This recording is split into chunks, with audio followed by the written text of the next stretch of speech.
Eccoci.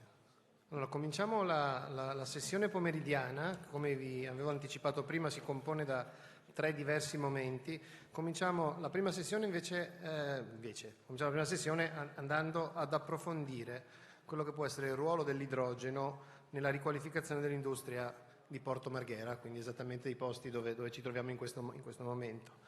E la tavola rotonda è moderata dal dottor Giorgio Biscattini, partner di Pricewaterhouse, Strategy and Energy, Utilities and Resources Leader, ed è composta dal professor Stefano Soriani, ordinario in Geografia Economico-Politica del Dipartimento di Economia dell'Università Ca' Foscari di Venezia, dall'ingegner Raffaella Lucarno, direttore industriale di Eni Sustainable Mobility, il dottor Graziano Tassinato, Gruppo Veritas, Research and Development Manager del Green Propulsion Laboratory, di cui avete potuto vedere alcune delle installazioni portate qui dentro nella sala, l'ingegner Bonavita, Fabio Bonavita, amministratore delegato di San Marco Petroli, e l'ingegner Fabrizio Cardilli, Hydrogen Project Development Director del gruppo Sapio.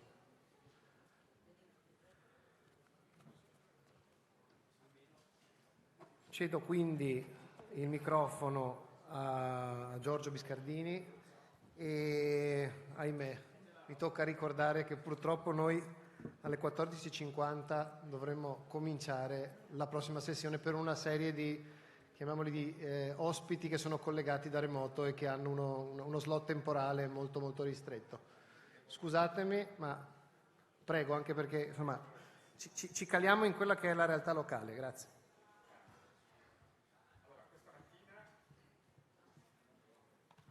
Video. Scusatemi, dimenticavo. Scusatemi. Un minuto lo prendiamo di sicuro, visto che parliamo di Porto Marghera. In Porto Marghera un incumbent, anche storicamente, c'è sempre stato ed è quello che oggi è il gruppo Eni. E il gruppo Eni ci racconta in un minuto le prospettive sull'idrogeno. Prego, grazie.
Eccoci. Allora, questa mattina abbiamo sentito dal Presidente Brunetta, dal Sindaco, dal Ministro Pichetto Fratin parlare di lavoro, valore aggiunto, innovazione, industria. Qui in questo panel abbiamo una buona rappresentanza di aziende o istituzioni che stanno investendo qui a Porto Marghera. Allora, aprirei questo panel chiedendo al professor Soriani, di Economia della Ca' Foscari, perché l'idrogeno e l'idrogeno verde in prospettiva è così importante per Porto Marghera. Bene, buon pomeriggio, grazie alla Fondazione per l'invito innanzitutto. Direi in prima battuta che ci sono 3 motivi per cui il tema dell'idrogeno è centrale. La prima questione è perché è una delle dimensioni fondative della politica di transizione dell'Unione Europea e quindi dei diversi contesti nazionali in termini di concentrazione di investimenti, di sforzi, eccetera. Il secondo elemento perché l'idrogeno è una delle dimensioni fondanti, e questo è emerso anche nelle presentazioni fatte nel panel precedente, di una transizione molto più articolata e complessa che vede i porti e le zone industriali costiere qualificarsi come hub energetici, e questo è un punto assolutamente importante anche per la stessa competitività delle strutture portuali e industriali. In terzo luogo, l'idrogeno è fondamentale per Porto Marghera perché è una delle leve attraverso le quali, diciamo così, la ristrutturazione, la rigenerazione del polo industriale può trovare in qualche modo nuova linfa sia dentro a Porto Marghera, sia alle grandi reti nazionali e internazionali dell'energia, sia anche, e questo a me pare una prospettiva assolutamente fondamentale, nei rapporti con il tessuto regionale, inteso non solo come Veneto, ma perlomeno come Nord Italia. Consentitemi di dire una cosa molto semplice dal punto di vista di chi si occupa di porti e di industrie costiere, dal punto di vista della loro evoluzione. Noi a partire dagli anni 70-80 abbiamo parlato di una fase di transizione post-industriale, quindi l'importanza dei container, la distribuzione, la logistica, lo snellimento e la riqualificazione tecnologica e ambientale delle industrie di prima trasformazione, l'integrazione regionale delle infrastrutture di trasporto, tutti elementi assolutamente fondamentali. Nell'ultimo decennio due sono le questioni che si sono aggiunte. La prima, che non consideriamo oggi, è quella della transizione digitale. Teniamo presente che i porti stanno diventando delle strutture sempre più importanti dal punto di vista della gestione dei dati e delle informazioni. Pensate al tema dell'Internet of Things, ai digital twins, eccetera. Quindi questa è una cosa di fondamentale importanza per l'evoluzione anche di Porto Marghera nel futuro. Il secondo elemento, appunto, per la transizione energetica ed ecologica. Gas naturale liquefatto, fonti rinnovabili, idrogeno, piantumazioni, efficientamento, sono tutti termini che noi troviamo oggi in tutti i documenti di pianificazione energetica delle autorità di sistema portuale, compresa ovviamente quella dell'Adriatico settentrionale. Le dimensioni di rilevanza sono diverse, l'attrazione di nuove attività, nuove imprenditorialità, nuovi segmenti di mercato, economia circolare non solo dentro ai complessi industriali, anche nei rapporti con le città e con le regioni metropolitane nelle quali i porti insistono, il tema della sicurezza energetica che sta diventando sempre più importante, e la cosa interessante è che queste iniziative che vanno nella direzione di qualificare i porti come hub energetici stanno diventando anche degli strumenti di politica industriale a livello nazionale, nel senso che la diversificazione energetica e le fonti rinnovabili costituiscono uno degli elementi importanti anche dentro al tema della regionalizzazione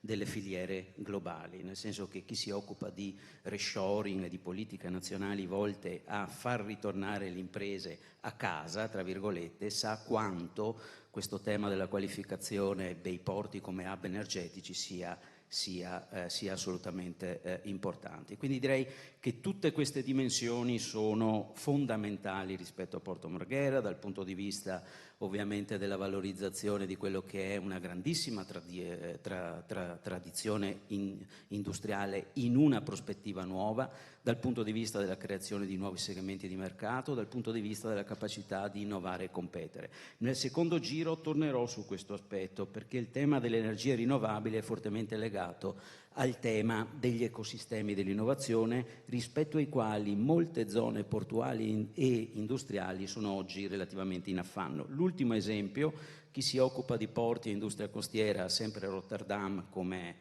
termine di riferimento. Rotterdam a maggio del 2023 ha deciso di destinare 11 ettari che erano destinati al terminal container della Maasvlakte alla realizzazione di infrastrutture per l'idrogeno legate ad un impianto offshore di eolico che si estenderà su 350 km quadrati a 33 miglia dalla linea di costa. Questo per dire come i porti continuano ad essere ovviamente, e quindi anche Porto Marghera, delle strutture indispensabili dal punto di vista della trasformazione, della distribuzione e della logistica, ma questo elemento della transizione energetica li stanno qualificando in modo assolutamente innovativo rispetto al passato. Grazie mille professore. Ora, Eni ha sempre fatto idrogeno a Marghera, insieme a tante altre cose. Adesso vediamo in questa carrellata un po' l'idrogeno da grigio a blu a verde a quello bio che non so se ha un colore particolare o ne inventeremo uno nuovo comunque. Quindi partendo dall'ingegner Lucarno di Eni, qual è l'evoluzione, la nuova wave dell'idrogeno di Eni a Marghera? Sì, grazie mille. Dal video ovviamente non era solo relativo all'idrogeno, ma era relativo a tutte le attività che noi stiamo portando avanti, che sono molteplici, perché ovviamente, come dicevano anche i colleghi precedentemente, non c'è una soluzione unica. Quindi l'idrogeno è una delle soluzioni e che sarà molto utile per alcuni utilizzi. Qui a Marghera noi abbiamo due grossi progetti che riguardano l'idrogeno, uno che è un progetto prettamente industriale che va sullo stesso filo di quelli precedenti, perché noi avevamo una raffineria che è stata trasformata in bioraffineria e che ha bisogno dell'idrogeno per produrre l'HVO, che è il diesel idrogenato che già si trova nelle nostre stazioni di servizio. Per incrementare questa capacità abbiamo bisogno di più idrogeno e quindi costruiremo un nuovo steel reformer da 30.000 normal metri cubi ora. Questo steel reformer inizialmente sarà a metano, ma sarà predisposto anche per andare a biometano, perché noi abbiamo anche come Eni un gruppo che si occupa proprio di biometano, che è Eni Biochain, e inoltre sarà anche predisposto per andare a produrre idrogeno dalla stessa bionafta che produce la bioraffineria.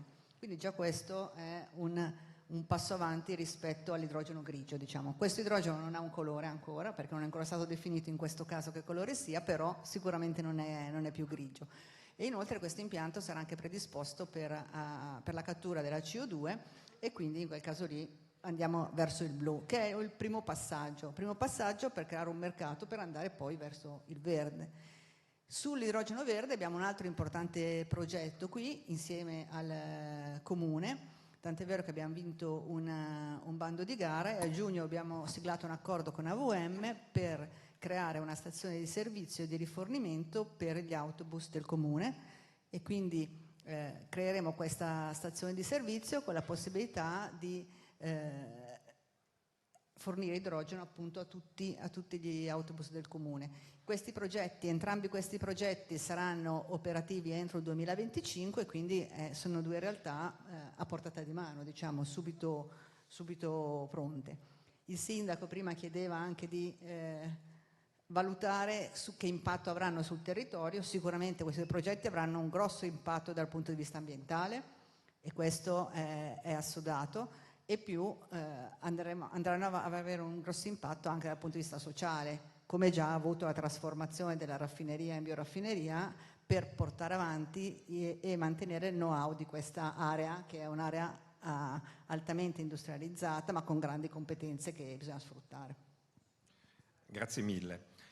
Allora passiamo da Eni a San Marco Petroli, siamo sempre nella tradizione ex petrolifera, con l'ingegner Bonavita che sta con il suo gruppo attuando questo progetto H2 Laguna. Magari se ci racconta un po' come dall'idrogeno grigio e blu poi si andrà anche verso altri colori. Ok, grazie mille, buongiorno a tutti, grazie anche dell'opportunità di poter parlare del nostro progetto H2 Laguna. Allora, io spenderei 2 parole per raccontare qualcosa dei 3 partner che hanno in qualche modo fatto partire questa iniziativa. Come vedete dalla slide,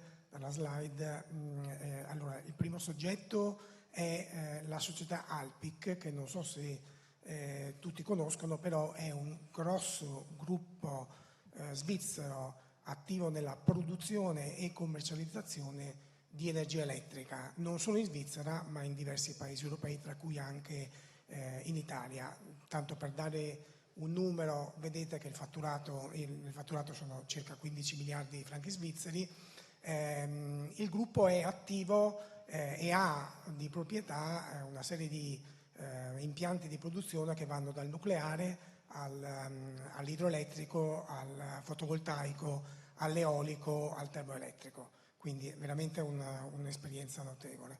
Il secondo partner è la Synlock, molti di voi la conosceranno perché è un soggetto insomma molto presente e attivo nel nord-est ed è una società di servizi e di investimento che promuove iniziative in ambito rinnovabile. È una società che vede tra il suo azionariato le 12 più grandi fondazioni bancarie italiane e che insomma in qualche modo dà il contributo dal punto di vista diciamo economico-finanziario. Il terzo partner è la San Marco Petroli, che sono qui a rappresentare. La San Marco Petroli immagino che qui sul territorio sia conosciuta, però ricordo che è un hub logistico oggi attivo nel business tradizionale dei carburanti, o meglio dei prodotti petroliferi, non solo carburanti, qui a Porto Marghera, ed ha una delle strutture dal punto di vista logistico molto versatili e flessibili, tant'è vero che noi riusciamo a movimentare sia in ingresso che in uscita merci sia via gomma, via treno e via nave. Abbiamo le nostre 2 banchine con le quali riceviamo navi in discarica e anche in caricazione. Oltre a questo, la San Marco Petroli possiede anche una rete di distributori, sono quelli col marchio col leone, sono 120 punti vendita, tutti distribuiti attorno all'area tributaria del deposito, quindi molto focalizzata geograficamente e quindi diciamo nell'arco del Triveneto con una forte concentrazione nel Veneto. Bene, 2 parole sul perché questa iniziativa. Ovviamente quello che ci prefiggiamo è quello di dare il nostro piccolo contributo alla decarbonizzazione del territorio del Veneto, di Venezia e del Veneto. E come pensiamo di farlo? Pensiamo di farlo e pensiamo di avere insomma in qualche modo le credenziali di poterlo sviluppare, perché mettiamo insieme diciamo 3 competenze complementari. Sinlock apporta la sua capacità di strutturare progetti dal punto di vista economico-finanziario, di finanziamenti, accesso a fondi italiani ed europei, eccetera. Alpic, perché come vedremo dalla slide successiva, ha effettivamente in Svizzera messo in piedi un ecosistema che è già attivo dal 2020, una filiera completa dell'idrogeno per la mobilità, soprattutto pesante ma non solo. San Marco Petroli perché in qualche modo è baricentrica nel traffico di merci del nord-est, siamo in testa al canale sud di Porto Marghera, abbiamo delle forti competenze di tipo logistico e abbiamo una rete di distribuzione che ben si presta in futuro a poter distribuire fino al cliente finale i prodotti come l'idrogeno. 2 parole sull'esperienza svizzera di Alpic, perché è molto importante e da quel che ho capito non molti la conoscono. Allora, Alpic ha iniziato a ragionare di produzione di idrogeno partendo da un proprio impianto idroelettrico che funziona ad acqua fluente nella cittadina di Olten. L'impianto ad acqua fluente vuol dire sostanzialmente un impianto che ha delle turbine che vengono azionate dal flusso del fiume e quindi che funziona tra l'altro 24 ore al giorno. Nel 2020 Alpic ha voluto sperimentare il tema dell'idrogeno, ha costruito una centrale, un elettrolizzatore da 2 megawatt che produce circa 300 tonnellate di idrogeno all'anno vicino alla centrale idroelettrica, ha fatto accordi e ha coinvestito nello sviluppo, diciamo, nel potenziamento di 16 stazioni di servizio presenti in Svizzera che già vendevano benzina e gasolio con il prodotto all'idrogeno, con relative pompe e via dicendo. Si è peraltro anche sviluppato, ingegnerizzato e prodotto un interessantissimo sistema di logistica, di distribuzione logistica dell'idrogeno, tant'è vero che l'idrogeno alle stazioni di servizio non arriva con carri bombolai, ma arriva con dei container al cui loro interno ci sono dei bomboloni, però sono dei container dimensione standard, isotank, con un bocchettone d'entrata e un bocchettone d'uscita. Queste stazioni di servizio erogano sostanzialmente idrogeno principalmente per i mezzi pesanti, tant'è vero che in Svizzera ci sono dal 2020 e ad oggi sono arrivati a 48 mezzi pesanti della Hyundai da 34 tonnellate funzionanti esclusivamente ad idrogeno e che nei primi mesi del 2024 arriveranno al target, un primo target di 7 milioni di chilometri percorsi a idrogeno. Non solo i mezzi pesanti, perché vengono rifornite anche circa 250 auto a idrogeno, sono principalmente taxi e sono, credo, principalmente o forse esclusivamente Toyota Mirai, che è il modello che va per la maggiore. Alla fine tutta questa filiera non può non tener conto degli utilizzatori finali. Gli utilizzatori finali sono personaggi della grande distribuzione organizzata, quindi catene di supermercati, per esempio la Migros, la Coop, la Spar e via dicendo, piuttosto che società di servizi come la Swiss Post, come McDonald's e via dicendo. Questo sistema è funzionante dal 2020. Due parole sul progetto. Come vedete nella foto in basso a destra vedete il canale sud dell'area industriale di Porto Marghera. In testa al canale sud ci sono le due banchine della San Marco Petroli. L'idea è di sviluppare un impianto, un elettrolyzzatore esattamente lì. La dimensione dovrebbe essere di 10 megawatt, espandibile eventualmente in multipli di 5. Sostanzialmente diciamo che adesso il lotto che riteniamo più economico è quello di andare in multipli di 5 megawatt. La produzione sarà circa 1.100-1.200 tonnellate all'anno. Per darvi un ordine di grandezza, questa quantità di produzione basterà al fabbisogno di 150-180 mezzi pesanti, autotreni, che per un anno, che hanno una percorrenza di circa 100.000 km all'anno, quindi tanto per darvi un ordine di grandezza. L'impianto, non credo sia il caso di entrare nei dettagli, però è formato da un elettrolyzzatore. Anche perché il tempo non ce lo consente. Scusa? Anche perché il tempo non ce lo consente. Sì, esattamente. Quindi niente, spero di avervi dato un'idea di questo progetto e ho finito. Grazie. No, grazie mille, molto interessante anche l'esempio. Molto interessante anche l'esempio svizzero, che è un bel benchmark e insomma hanno un po' di vantaggi di sistema. Continuando su progetti simili con Sapio, quindi un leader nei gas industriali, voi avete un progetto per certi aspetti simile di produzione di idrogeno verde. Sì, esatto. Il dottor Cardilli. Sì, buongiorno a tutti, grazie.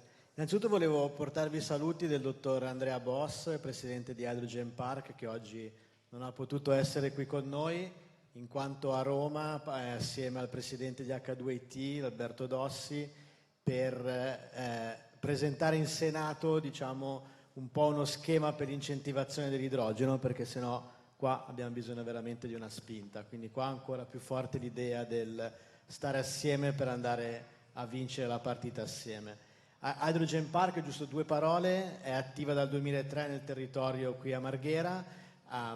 Diciamo, in questo momento ha investito dal 2003 circa una ventina di milioni con l'obiettivo di fare strategia e dare, diciamo, attenzione europea per veicolare qui i fondi al fine di poter garantire la molecola di idrogeno H24 7 su 7 per, diciamo, le industrie a un prezzo e a un costo accessibile. Stiamo lavorando su questo e di conseguenza c'è qualcuno che sta lavorando qui a Marghera full time costantemente con l'idea anche di replicare.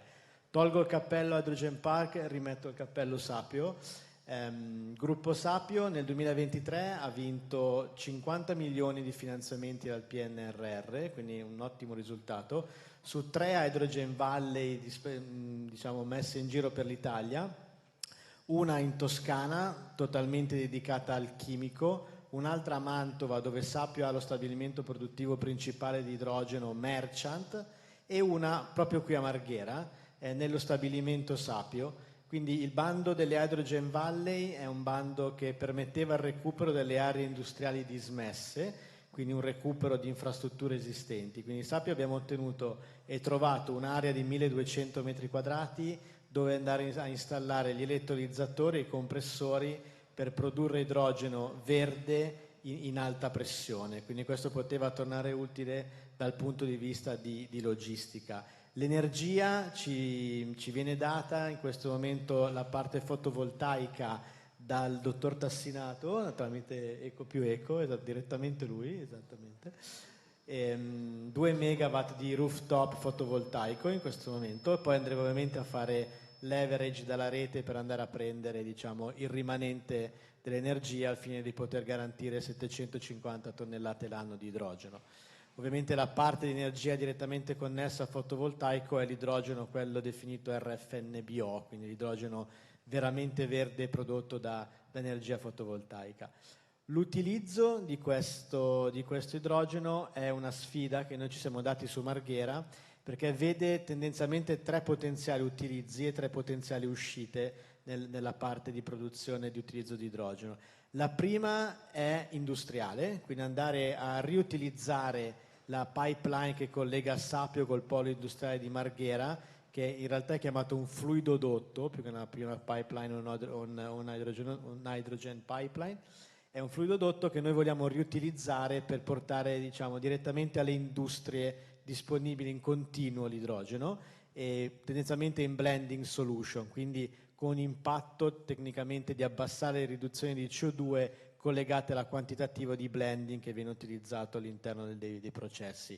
In questo momento si sta guardando un high single digit come diretto innesto nella pipeline. Seconda opportunità è di dare dell'idrogeno per una parte di ricerca e sviluppo, quindi all'interno dei laboratori, per fare, diciamo, un enhancement di questo idrogeno e proiettare, diciamo, i prodotti un po' più nel futuro, ma su questo il dottor Tassinato sicuramente è più bravo di me. Terzo punto, andare sulla mobilità, mobilità dove ovviamente ogni chilo di CO2 di idrogeno, scusate, che viene immesso nel camion, nell'autobus, nella macchina, richiama un risparmio di CO2 abbastanza elevato. Considerate che i camion hanno un fattore di circa 2,6-2,7 di emissioni per ogni chilo ogni litro di carburante, quindi 100 kg 10 kg di idrogeno equivalgono a circa una novantina di chili di CO2 evitati di messi nell'atmosfera. Quindi questa è una sfida che come Sapio ci vogliamo dare. Terzo e ultimo punto, e chiudo veramente velocissimo, riprenderemo velocemente il concetto dell'import di idrogeno, già che è stato parte di un progetto IPCEI che non è andato a buon fine nella parte precedente, negli anni precedenti. Ora vogliamo riproporre questo progetto di import sotto forma di ammoniaca, anche per andare, diciamo, a complementare quel 20% di import di idrogeno che fa SNAM attraverso il corridoio di Sud-Est. Grazie. Grazie mille. Allora, adesso applauso meritato. Adesso veniamo al più volte evocato dottor Tassinato, che oltre a fornire elettricità, pedalando sulla sua cyclette, fa innovazione sulla filiera dell'idrogeno. Abbiamo parlato di bioidrogeno, però la parola a lei.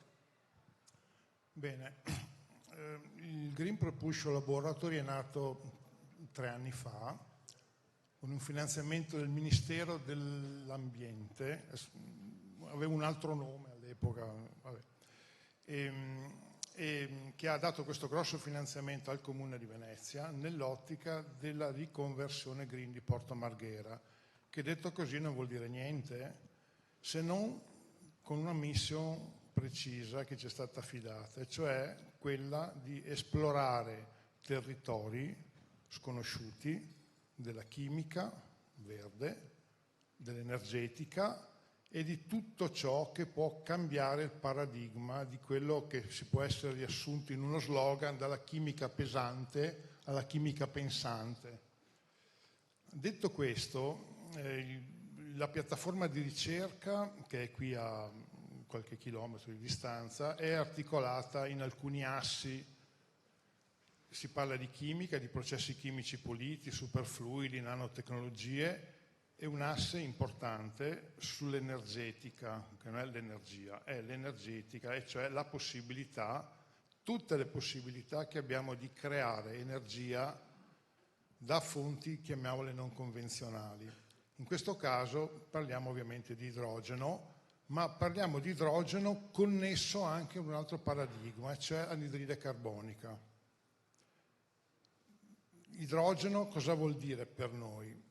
Premetto che fare ricerca e sviluppo non è il paese ideale, non tanto per la ricerca di base, quanto per la parte di sviluppo. Cioè vuol dire, dalla pubblicazione scientifica, quando e come si arriva all'impianto industriale, chi lo fa la sperimentazione per dire ho i numeri tecnici ed economici per fare uno scaling up? Bene, noi ci posizioniamo esattamente in questo segmento, dove da un rapporto di ricerca di base costante con l'università progettiamo e realizziamo macchine che non esistono. Perché sennò.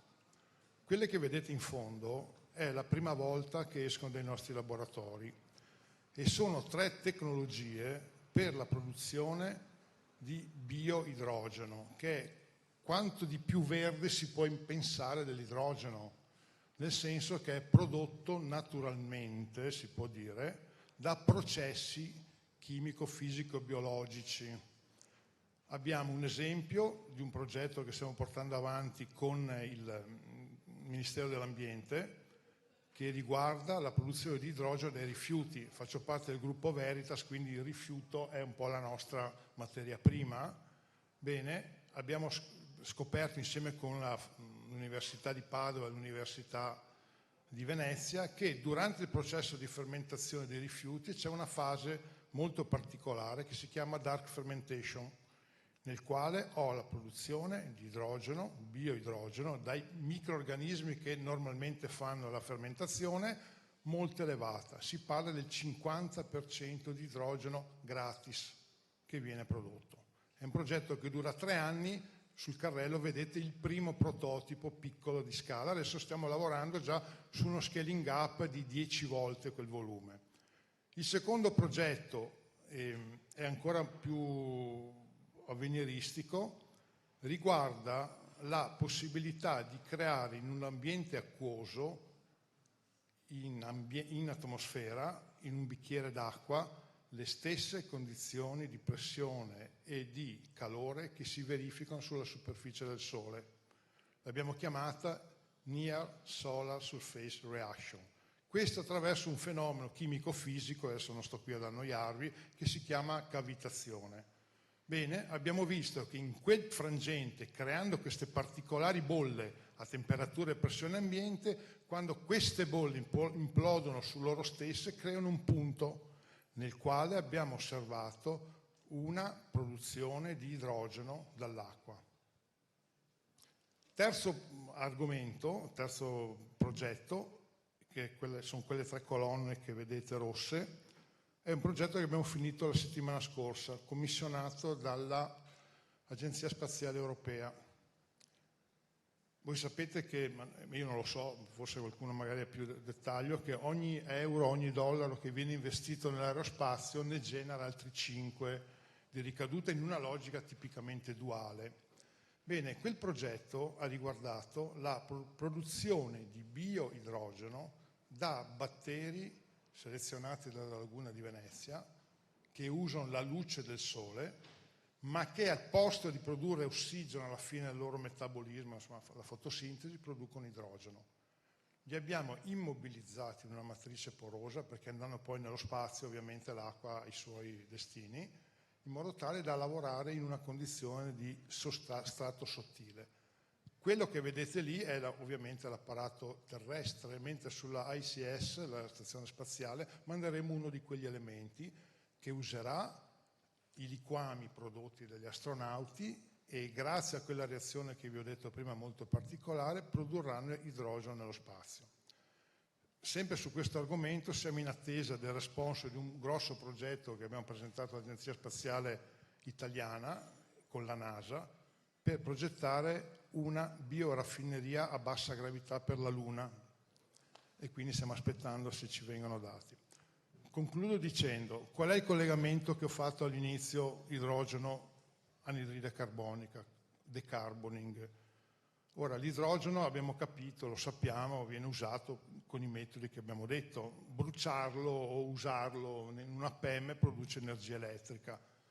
Noi stiamo lavorando sulla possibilità di usare l'idrogeno nei processi di decarboning, cioè vuol dire cattura della CO2 e soprattutto la riconversione della molecola della CO2 sia in energia, in questo caso power to gas, cioè la possibilità di ricombinare anidride carbonica estratta dai fumi e idrogeno magari bio, e riproduco la molecola di metano, il quale viene ribruciato nel processo produttivo, la CO2 viene catturata secondo un principio che noi abbiamo chiamato carbon cage, gabbia del carbonio. Seconda questione, ancora più strana, abbiamo progettato e abbiamo realizzato il primo prototipo mondiale di gas bioraffineria C1. Che cos'è una gas bioraffineria C1? È un impianto che utilizza come feedstock solo anidride carbonica e idrogeno per produrre energia, abbiamo visto, ma che può spingersi fino alla produzione dei famosi e-fuel, processo Fischer-Tropsch, eccetera, quindi dal metanolo, ma anche dei composti carbonici, quindi etanolo, quindi dare origine ad una chimica di base basata solo sulla CO2 e idrogeno. Vi ringrazio, non so il business plan di queste cose, quindi non chiedetemelo, perché non sappiamo neanche se avremo la possibilità di procedere. Molto interessante, si ricollega a uno dei punti fatti anche in mattinata, che l'importante per Porto Marghera e per il Veneto non è solo produrre idrogeno qui, è produrre tecnologia e produrre innovazione, perché storicamente l'Italia questo fa, non solo produce nel suo territorio, ma produce tecnologie che poi vanno in giro per il mondo. Ora ci rimangono circa 6 minuti ricchi, vi farei una domanda molto puntuale e veloce, vi chiedo una risposta altrettanto telegrafica, no? Quindi abbiamo visto tanti usi dell'idrogeno, alcuni un po' più di nicchia, altri che iniziano ad avere una scala differente. Allora, la domanda che vi faccio è: quanto vedete nelle vostre diverse prospettive l'idrogeno come una bella soluzione, ma alla fine comunque che rimane di nicchia per alcuni usi molto particolari, e quanto può invece diventare una delle componenti mainstream della decarbonizzazione? E se c'è una cosa che è necessaria per fare questo scale up, qual è? 1 minuto a testa. Beh, io allora, parto dalla mia prospettiva, cioè io colgo un po' il tema della nicchia dal punto di vista della nicchia territoriale, cioè dire in che modo le iniziative, i progetti che abbiamo sentito e che coinvolgono l'ambiente portuale e industriale si riverberano poi sul territorio. Adesso utilizzo un'espressione inglese che è cognitive lock-in, cioè tutte le indagini europee hanno sempre dimostrato che le aree portuali e industriali sono meno propense a creare degli ecosistemi innovativi per tutta una serie di motivi.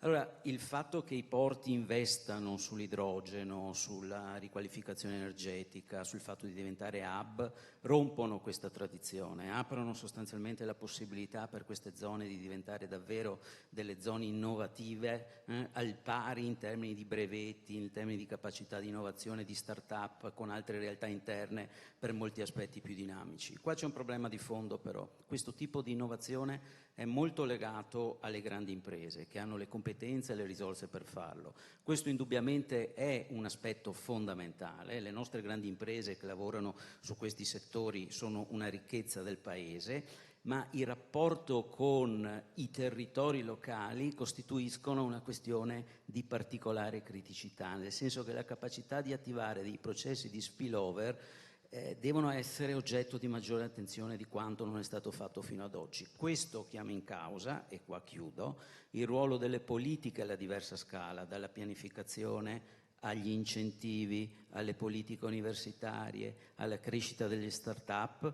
per far sì che questa capacità di innovazione che ci ha reso in qualche modo famosi in Europa e nel mondo possa tradursi in occasioni di sviluppo concrete per il territorio, perché ricordo che se noi restiamo solamente alla scala dell'area metropolitana centro-veneta, Venezia è molto indietro rispetto a tutti gli indicatori di capacità innovativa rispetto a Padova e per alcuni aspetti anche rispetto a Treviso. Grazie. Ingegner Locarno? Sì, io la metterei su 2 piani. Sull'immediato sicuramente è un utilizzo di nicchia, nel senso che nei prossimi diciamo 10 anni probabilmente aumenteranno sempre più gli utilizzi, ma rimarranno di nicchia. Una volta che invece avremo energia elettrica rinnovabile in abbondanza, a quel punto sì che ci sarà il vero sviluppo dell'economia dell'idrogeno, perché sarà uno dei modi più semplici per stoccare l'energia elettrica in eccesso e a quel punto lì puoi riutilizzarla. Grazie mille. Dottor Tassidato? Nicchia o Big Bang? Sorry, I'm scientist.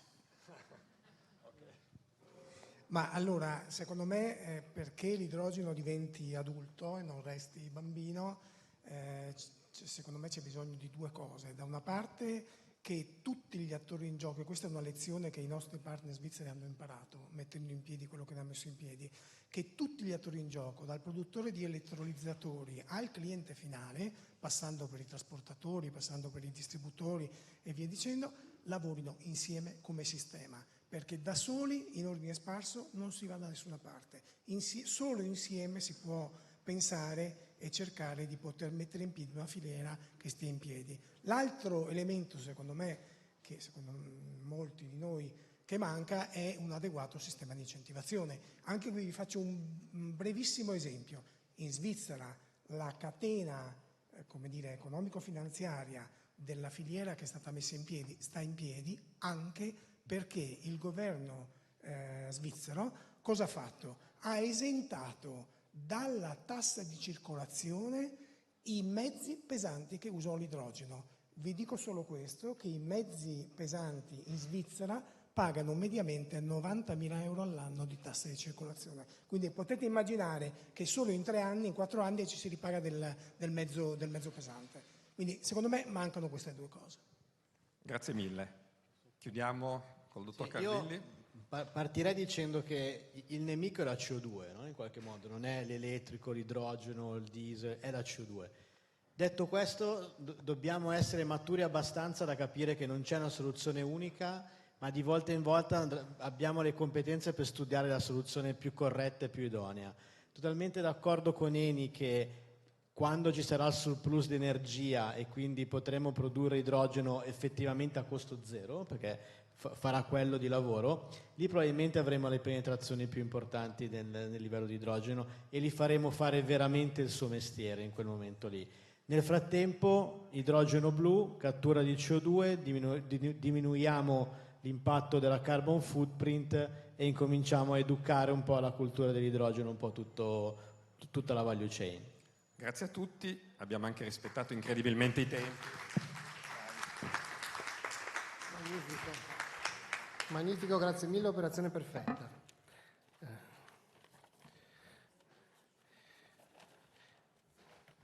Potremmo ripartire da questi ultimi due concetti venuti fuori durante questo rapidissimo giro di tavolo, ovvero la grande disponibilità di energia rinnovabile e la CO2 come nemico.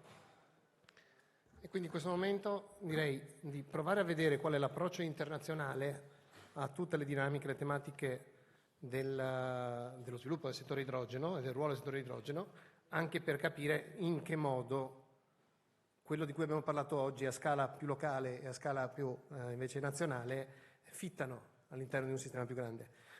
In this sense, I just swap to English so that we can start our international panel. But before giving a start to that, I would like to read you a few words that we have received from the Director General of IRENA, of the International Renewable Energy Agency, Mr. Francesco La Camera, who is also a member of the Foundation's Scientific Committee. Ladies and gentlemen, green hydrogen will play a vital role in walking the last mile of the energy transition. According to IRENA's 1.5 Celsius degrees scenario, it is projected that by the year 2050, hydrogen and its derivatives could account for 14% of the world's total final energy consumption. However, to align this vision with our net zero future aspirations, a major part of this hydrogen needs to be derived from renewable sources, also called green hydrogen. Meeting this green hydrogen goal requires generating renewable electricity at levels similar to today's total global electricity consumption. The task ahead requires all of us to work together. We are already witnessing commendable strides made in promoting the tripling of the renewable energy objective, aligning with the benchmarks set by IRENA's World Energy Transition Outlook. The adoption of this target by the G20 leaders is a significant milestone for the energy transition, and IRENA is proud for the role it played and will continue to play to turn targets into action. I believe that this conference is a great example of collaboration with participants from various sectors, locally and globally, showing dedication to a sustainable energy future. I'm confident that the discussions and insights shared today will be valuable. Let's work together to make green hydrogen a reality.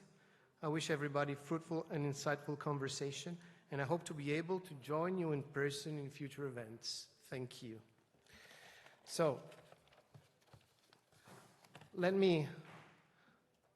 first of all, let me swap mic. Yep.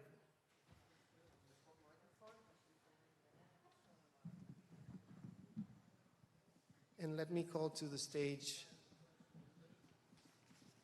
Marco Alverà, CEO of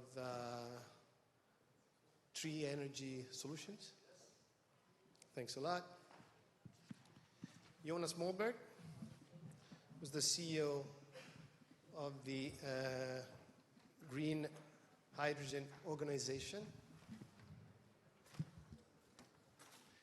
And we also have two other fellows connected from remote, which is Anne-Catherine Lipponer, an expert on hydrogen transition from IRENA, where she is also responsible. Hey, Anne-Catherine, connected by Bonn, if I'm not misunderstood, and Giles Dixon, who's the CEO of Wind Europe, the European Association of the wind energy value chain.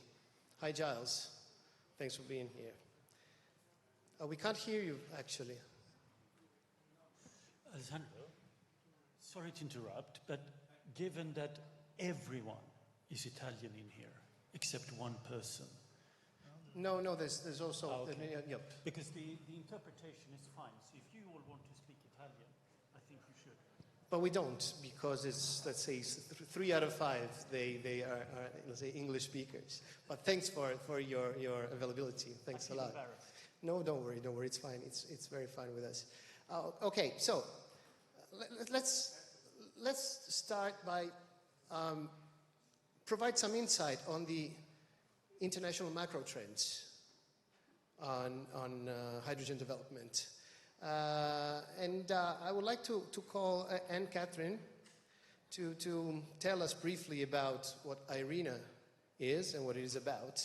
And please to set the scene about those microtrends and the global outlook for hydrogen, with a little bit of focus on geographies, technologies, and especially opportunities, as well as the barriers. I know it's a big challenge to do it in such a short time, but please, Anne-Catherine, I'm challenging you on this. Thanks a lot. Thank you very much. Can you hear me? Perfectly. Okay, great. So thank you for having me as well. As I said, I work for IRENA, the International Renewable Energy Agency, and we are an intergovernmental organization that was founded in 2011, so we are quite young organization.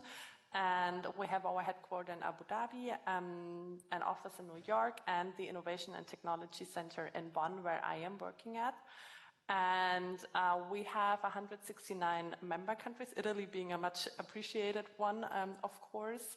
And given the membership we have quite a unique global mandate when it comes to renewable energies. And our mission is to support our members in their sustainable energy transition. And how do we do that? We do that by providing information and knowledge about renewable energies. We have many publicly available reports and briefs, technical briefs, but also policies and anything else basically related to renewable energies. We also have an excessive number of publications on green hydrogen, covering the entire value chain from production to distribution, trade, and application. Also on policies and innovation outlooks on green hydrogen commodities such as green methanol and ammonia. And we always try to understand also where our members stand in their energy transition and how we can support them best.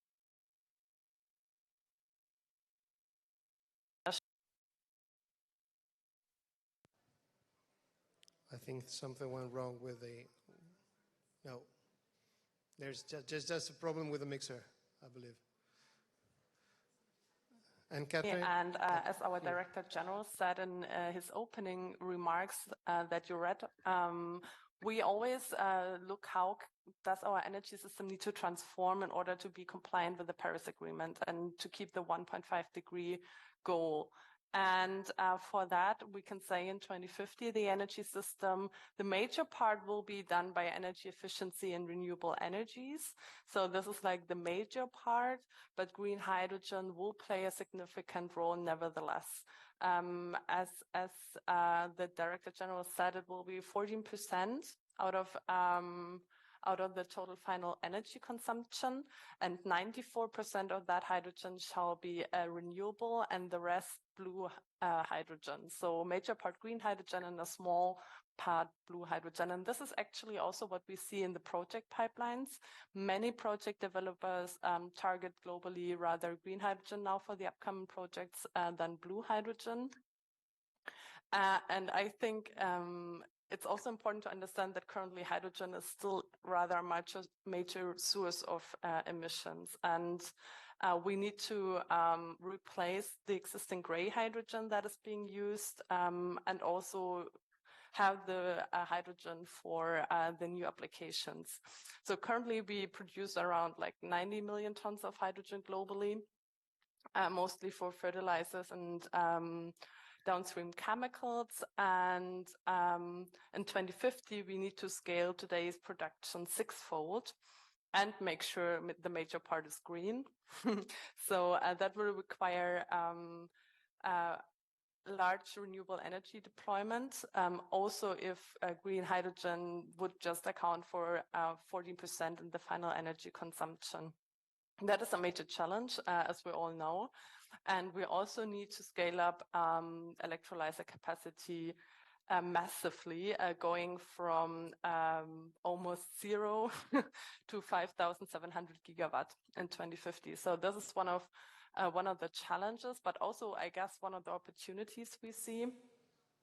And it's also important from our perspective to prioritize hydrogen use in the application. So we rather see the application in hard-to-abate sectors where there is no other alternative feasible, such as chemicals and steel, and when it comes to transport, more in aviation and shipping.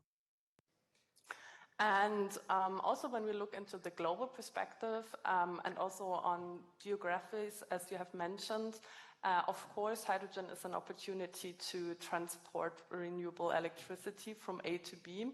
And I think a big discussion currently is about hydrogen trade and how countries with high renewable energy potential can leverage that and also export green hydrogen. And especially when we look into Europe and we see that we will have domestic production, but all the strategies may be national strategies, but also on the European level also include importing green hydrogen. This is why we also looked into trade numbers and how that can change energy relations globally. And what we found, according to our model, is that actually only 1/4 of total global hydrogen demand in our 1.5 degree scenario will be traded internationally, and 3/4 will be locally produced and consumed. It is still a quite significant amount, but it's not the big part. And also the larger part, 55%, would be traded via pipelines. and the rest internationally traded via green ammonia and not be reconverted into hydrogen. So we also need to look into commodities, green hydrogen commodities such as ammonia, as they will play a big role according to our calculations. And I think, yeah, when we talk about opportunities and barriers, I think they're great opportunities because we can push a technology forward that will also be able to create green jobs. And we need to create an environment that is innovation friendly in order to scale that up. And that means not only technological innovation, but also looking into regulation, market design, system planning, operation, infrastructure development will be a huge thing. And of course, we also need to drive down costs for electrolyzers in order to make green hydrogen, besides falling costs for renewables, more cost competitive. Thank you very much. Thank you, and Catherine. We will get back to some of the hints you have given us this morning. Marco Alverà, besides knowing that you have flights to catch in really a short time, would you like just to share with us where this green hydrogen will reach Italy from? In, let's say, it's also a matter, let's say, of time scale, right? So it's not something that you have the same solution for the same time reference. But yes, from your experience of international entrepreneur, thank you. Where are we going to? Well, first of all, thank you for having me. I'm incredibly proud of this Biennale della Sostenibilità, this idea that Venice can really be a hub for these types of international discussions. And Jonas has an idea that he will talk about later, but I really think that we should be inspired by what the minister said this morning. Italy and Veneto can really be a hub for hydrogen, for green energy. And so as we think about this foundation that's hosting us today, the foundation for Venice as a world capital of sustainability, and as we think about this Biennale of Sustainability, I mean, Venice can really become the place where we talk about the Mediterranean, where we talk about North and South, where we talk about these interconnections. If I look at the map of the world of phone connections, every time we do a video call with America that's running under a cable, we will have for hydrogen and for electricity a number of pipelines and cables coming straight into Italy, as the minister said, and from here going into Germany. So we're really here at the edge of something which is going to be transformational. First point. Second point is we're talking about the biggest opportunity humankind has ever seen to build a system which will essentially deliver for the first time declining costs of energy. We're talking about, the minister said $1 per kilo. If we turn that into dollars per megawatt hour, that means $20 per megawatt hour. That's a quarter of the price of oil today. Now, I think $1 a kilo is going to be hard to achieve this decade. We may get there in the middle of the next decade. But we're talking about a new energy system which reminds me of the aqueducts that the Roman Empire built. If you go to visit the Trevi Fountain, it's still running off water coming from Abruzzo on infrastructure built thousands of years ago.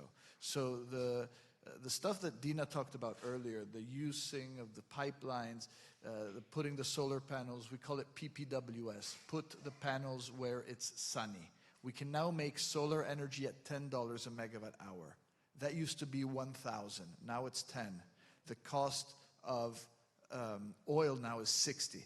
So to go back to your point, Alessandro, of where it will come from where it's sunny. It will come from where we have, as our colleague from the Istituto Italiano di Tecnologia was saying, 60% of the cost is power. And people talk about power being a big part of the cost of hydrogen. I think of it very differently. Hydrogen is power. Hydrogen is an electron turned into a molecule. It's a chemical electron in a way. And so, the cost is not an issue. The infrastructure, as Snam shows us, is not an issue. The issue is transforming the hundreds of billions of dollars of infrastructure, if we look at Marghera, if we look at the steel plants, that are now based on fossil fuels to run on hydrogen. And so for many years, once I got excited about how cheap hydrogen can be, I started trying to convince everyone to change to hydrogen. And I failed, because out of hundreds of MOUs, I was only able to sign a few binding hydrogen contracts. And so now I've completely changed approach. And instead of trying to convince everyone to change their homes and their factories and their ships to hydrogen, I decided to turn hydrogen into something that everyone can use tomorrow. So we're making synthetic renewable natural gas. We call it ENG, electric natural gas. This is going to be cheaper than oil very soon. You can use it exactly like you use fossil gas. It's identical to Russian gas, to shale gas, to biomethane. The Japanese call it e-methane. I don't like the word methane because it has negative reputation. I love the word natural gas, which has a positive reputation. So ENG is going to be the oil of the future because it has all the benefits of renewable energy. It has all the benefits of hydrogen, but it also has all the benefits of this hydrocarbon, methane, which is just a perfect molecule. It's CH4. Think of it as one atom of carbon squeezing and holding tight 6 atoms of hydrogen. It's very energy dense, it's stable, it's easy to transport, to store, but more importantly than anything, it's easy to bank. None of the big projects are happening in the world because no one is financing them, because it's very hard to get the offtakes.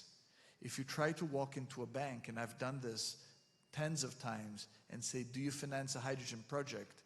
It's like going and saying, do you finance the building of a home that I don't know what I'm going to use it for? They don't understand hydrogen. If you go saying, do you finance LNG? They say no because it's a fossil fuel. If you go and say, do you finance ENG like I'm doing today? They say yes because I know the market. It's identical to LNG, but it's the fuel of the future.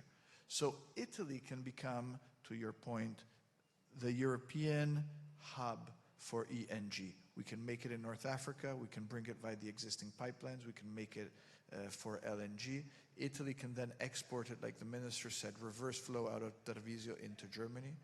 And so the timing is very soon. We have a 50-50 joint venture with Total. We're building the first plant in Houston, South Houston. It's a 50-50 JV for about 150,000 tons. It's expensive. It's about $1.5 billion, but we can scale it up. And once you do the first, it's copy and paste, copy and paste, copy and paste, C12, C12, C12. You just grow it. And the beautiful thing is there's no limit to the sun and the wind. Energy systems tend to operate at their marginal cost.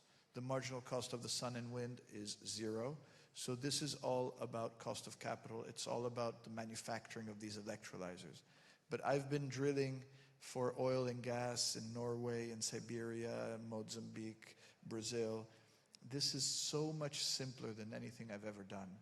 It's so basic. You basically have an electrolyzer, a methanation plant, you plug it into the grid, and you're producing methane. And the way you will trade this product is like a certificate. So there's going to be ammonia, there's going to be methanol, there's going to be pure hydrogen. I personally think ENG is going to have the lion's share, but it doesn't matter. These are all trillion-dollar markets. What does matter is that the world went from being very rich to now being suddenly very poor with interest rates going up. And so all these solutions of building hundreds of billions of new infrastructure, they're not going to fly. We need to be pragmatic. We need to connect electric cables to where it's sunny and windy. We need to make or use existing pipelines to turn the sun into something that we can use tomorrow, not into something that requires everyone to change everything, because that ain't going to happen. Thank you. Thank you very much, Marco. And I guess it's time for you to leave now, because I'll see you soon. Thanks a lot. I forgot to tell that Marco Alverà is also a member of the scientific committee of the Fondazione Venezia Capitale Mondiale della Sostenibilità. Jonas, so in this moment it's the two of us, like a fireplace chat, but there is we have other two fellows connected from remote. Could you present very briefly what the Green Hydrogen Organization that you're leading is? And complement, to use a buzzword that we have used today, complement what Marco said and also what Anne-Catherine said in terms of which are big trends that are going to take over very soon when it comes to hydrogen. Happy to, and thank you very much, and it's a great pleasure to be here, and thanks to the leadership of Alessandro, well, Marco has left, but I think we need to give him another praise, because he has been a leader born out of this area that has truly provided global leadership, and he's one of my board members on the Swiss foundation that I work for, that work to see the accelerated production and use of green hydrogen. And when I say green hydrogen, really what we mean, of course, is large-scale renewable energy, why it's so good that Giles will be talking in a moment on the wind side. And green hydrogen economy means so many other things. It means green ammonia and a lot of other things. So we work with industry, we work a lot with governments, we work in particular with a lot of governments on the other side of the Mediterranean, in North Africa and so on. And I do think Marco is absolutely right. We have the opportunity to today decide that we are going to use the attraction and the positioning of Venice to be a fundamental hub to discuss and figure out and make connections when it comes to hydrogen politics, energy security in Europe and across the Mediterranean. That issue is going to become an absolute existential issue on the European side, and I hope that today we're taking a first step towards contributing to that. What are we seeing? You all know what it's like when a bunch of Scandinavians, tall Scandinavians like me, come to the Mediterranean on holiday, and on the first morning they wake up and they feel terrible because they're drunk far too much and behaved like barbaric Scandinavian Vikings. I think what they think at that time is essentially, I feel terrible at the moment, but it was a good party, and I know that the whole holiday is going to be very good. My point is this. We have discovered the renewable energy systems. We have worked out roughly how we can decarbonize our economies. We know we need to take out the fossil fuels, and we have now, over the last 2-3 years, worked out the pathways, as we heard in the inaugural messages this morning, how to decarbonize cement and steel making and all of these things. We know that the hydrogen economy will play a key part of that. We have heard that as well. And on that, the story is pretty basic. If you can put something into the renewable grid, you should. And that's roughly 50% of all energy use in the world. If you can put a battery onto something, it is probably a good thing to do that as well. We don't need to argue with Elon Musk and other people whether a fuel cell car or battery car are good. It's probably a good thing. You are still left with, as we've heard, between 14 and 24%, depending on who you believe, of final energy use that will be the hydrogen economy. Okay? So all of that we now know. And that has been great to figure that out, and we've seen great excitement. We also hear, of course, as Marcus said so eloquently, it's essentially a couple of $1 trillion of investments problem.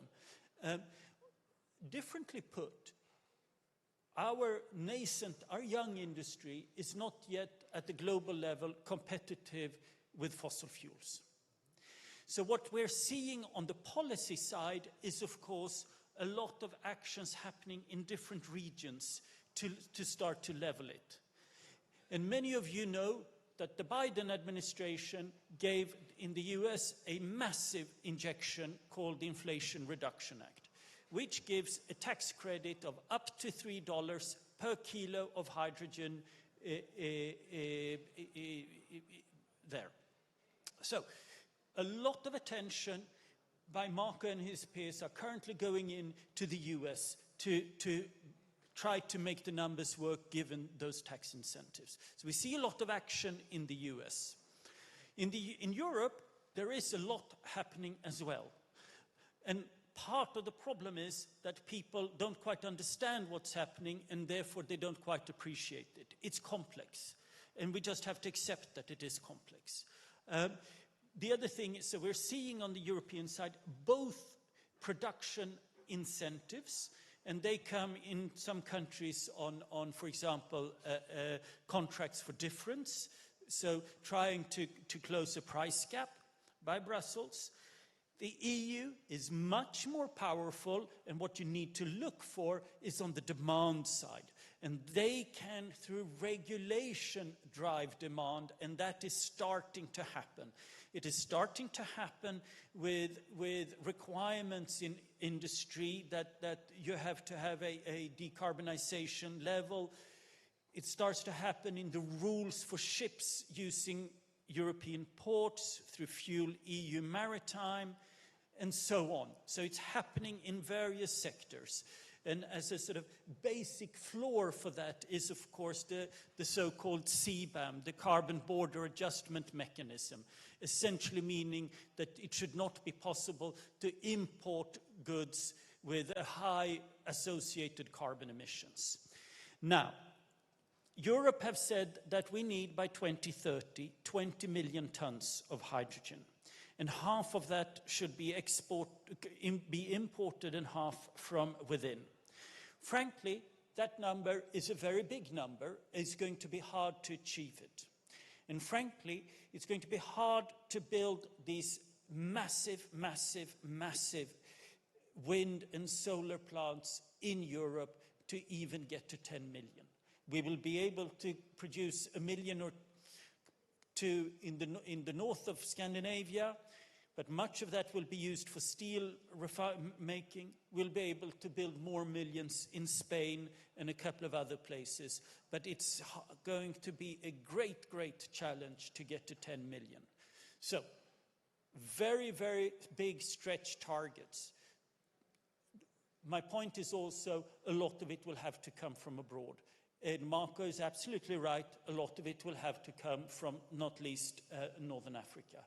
Europe will not be able to decarbonize and avoid contributing even further to greenhouse gas emissions unless we start to import renewable energy from Africa.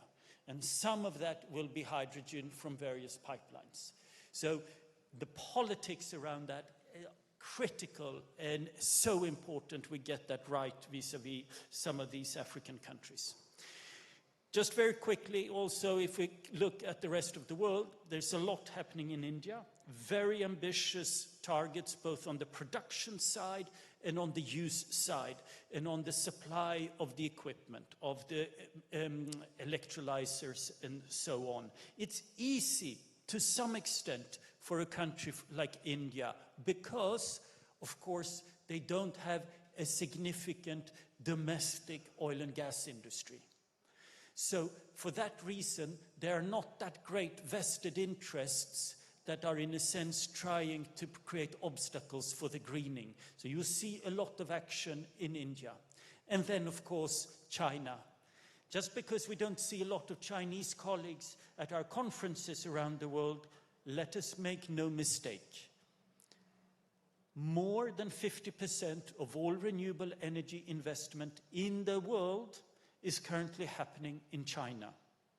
What we read about in the newspapers about electric vehicles, all of a sudden starting to come out one after the other from China, the same thing is happening in the renewable energy space.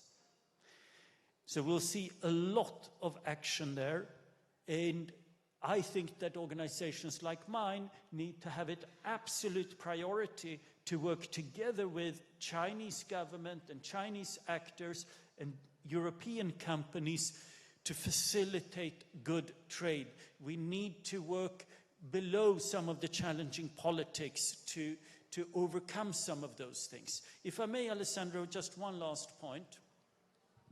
One of the things that makes it that we're a bit of a challenging situation at the moment in getting these big projects off the ground is because planning and permitting takes a long time. And that is something that we need to work on. Differently put, how do we make sure that we bring our people, our communities along with us, that they actually accept renewable energy infrastructure, and not just wind turbines, but also pylons in new places, ports in new places. We need a lot of normal infrastructure, but just in new places. So working on infrastructure, making sure that we don't fall behind, is also an absolute key barrier we need to address. Thank you very much, John, as well. This reminds us, yes, please, the applause is great. Thanks a lot. Now, this reminds us that we are living in an interconnected system, right? So it's a flow. We need huge bulk of electricity, green electricity. Then we need the ability, the capabilities, financially, technology abilities, and so on, to transform it into whatever we would like to. In this case, we're talking about storing as hydrogen. Which brings back to the idea that we need to focus, given that we are talking about a rising market and a rising system, we need to invest in a correct market design.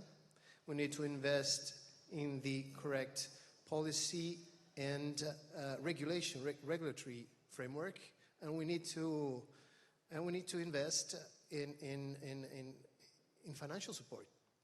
Either public support or public-private partnerships on this, and this is the way. And this is actually where Giles enters into the plot. Giles, are you there? Yes, I am. Can you hear me? No, yes, we can hear you very well. We cannot see you, and I hope that... my camera is on. Okay, no, it's okay. No, it was just our end. Thanks a lot. So you remember that when we chatted a little bit about today's meeting here, the idea is that you are representing a renewable value chain, which is wind power. A renewable value chain that has already a long track record of success, experiences, failures sometimes, but it has consolidated what I defined before, let's say a market system, so market design, a long track record of policies and rules. So what I would like to ask you to contribute with this discussion is twofold. So from one side, I would like to ask you, how much of the electrons that wind will produce, let's say, in 10 years from today, will be devoted to hydrogen production, from one side. But what I think is even more important for us and for the audience today is to benefit from the regulatory and market experiences that the hydrogen system could benchmark or mimic or replicate in certain cases. I'm thinking about what is going to happen within a few days with the first auctions, hydrogen auctions of the European Hydrogen Bank. So please, the floor is yours. Thank you very much indeed, Alessandro, and good afternoon, ladies and gentlemen. I'm very sorry that I cannot be with you there in person. As you may be able to detect from my very low voice today, I am not well and wasn't able to travel to Venezia and Veneto. So wind energy today is 17% of all of the electricity that we consume in Europe. Solar PV, by the way, is another 7%.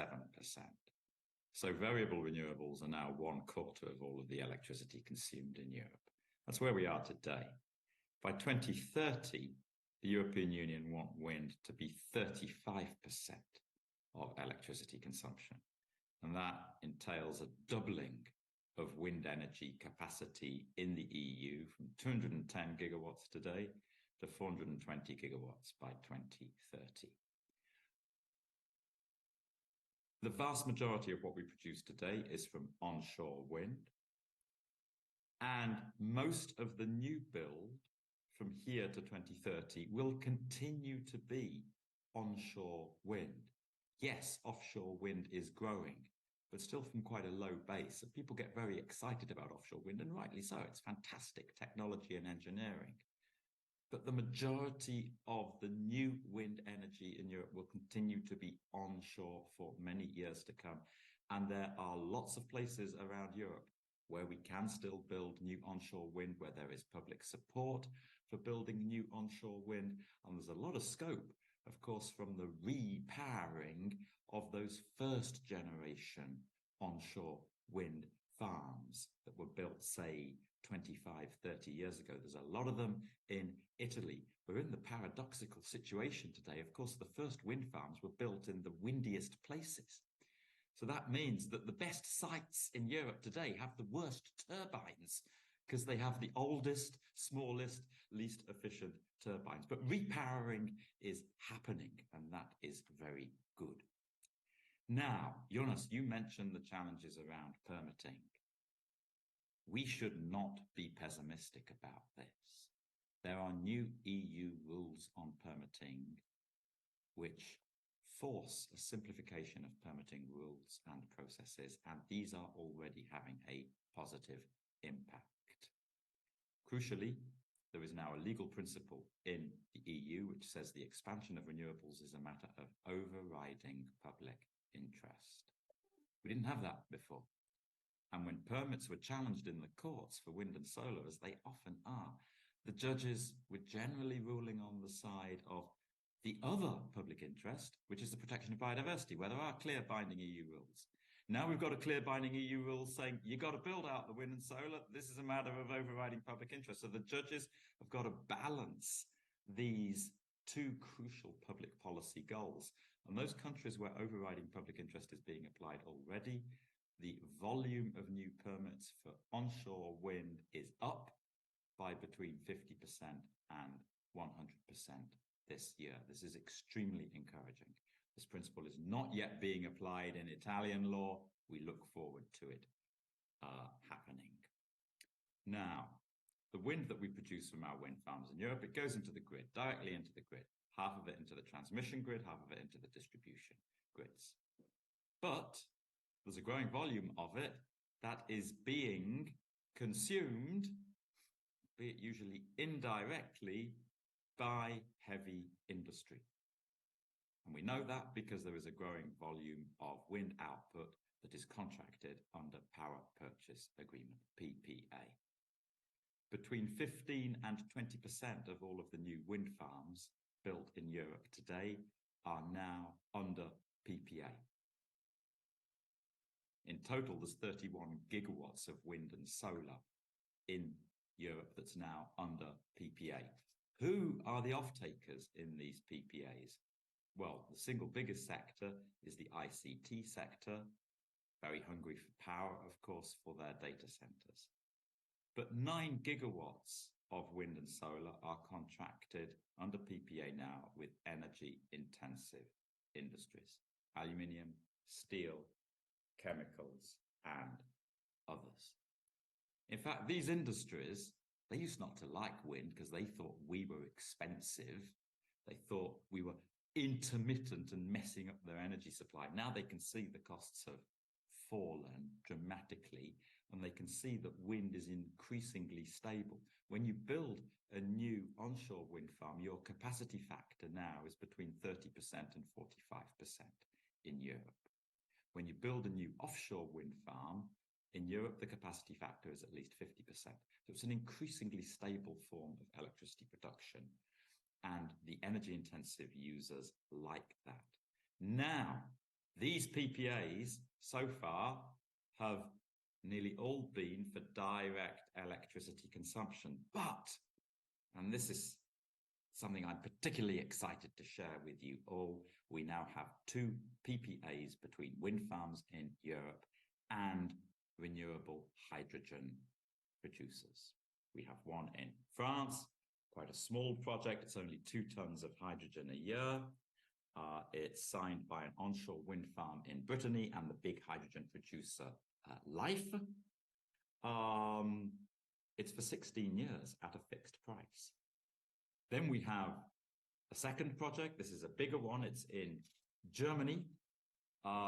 It involves the wind farm operator, the Norwegian utility Statkraft. It's 45 megawatts of their wind farms, and the off-taker is, in this case, Air Liquide. Air Liquide are taking the wind power, they are electrolyzing it and putting the renewable hydrogen into their facilities on the Rhine and the Ruhr. I say they are doing that in the present tense. As of December, they will be doing that. And in fact, the Brittany project will also start operating in December. So this is happening now. And then there's a big pipeline of other wind to hydrogen projects which are under development and will be coming online in the coming years. Some of them, I'm sure, will be using PPAs, some will not. Now, Alessandro, your very interesting exam question, what percentage of total wind output will be servicing hydrogen demand in the future? Look, we serve the demands of the economy and the demands of those consuming energy, both industrial and household. And Jonas has just said it. The share of hydrogen consumption in the total energy mix will be between 14 and 20%. The European Commission say 18%.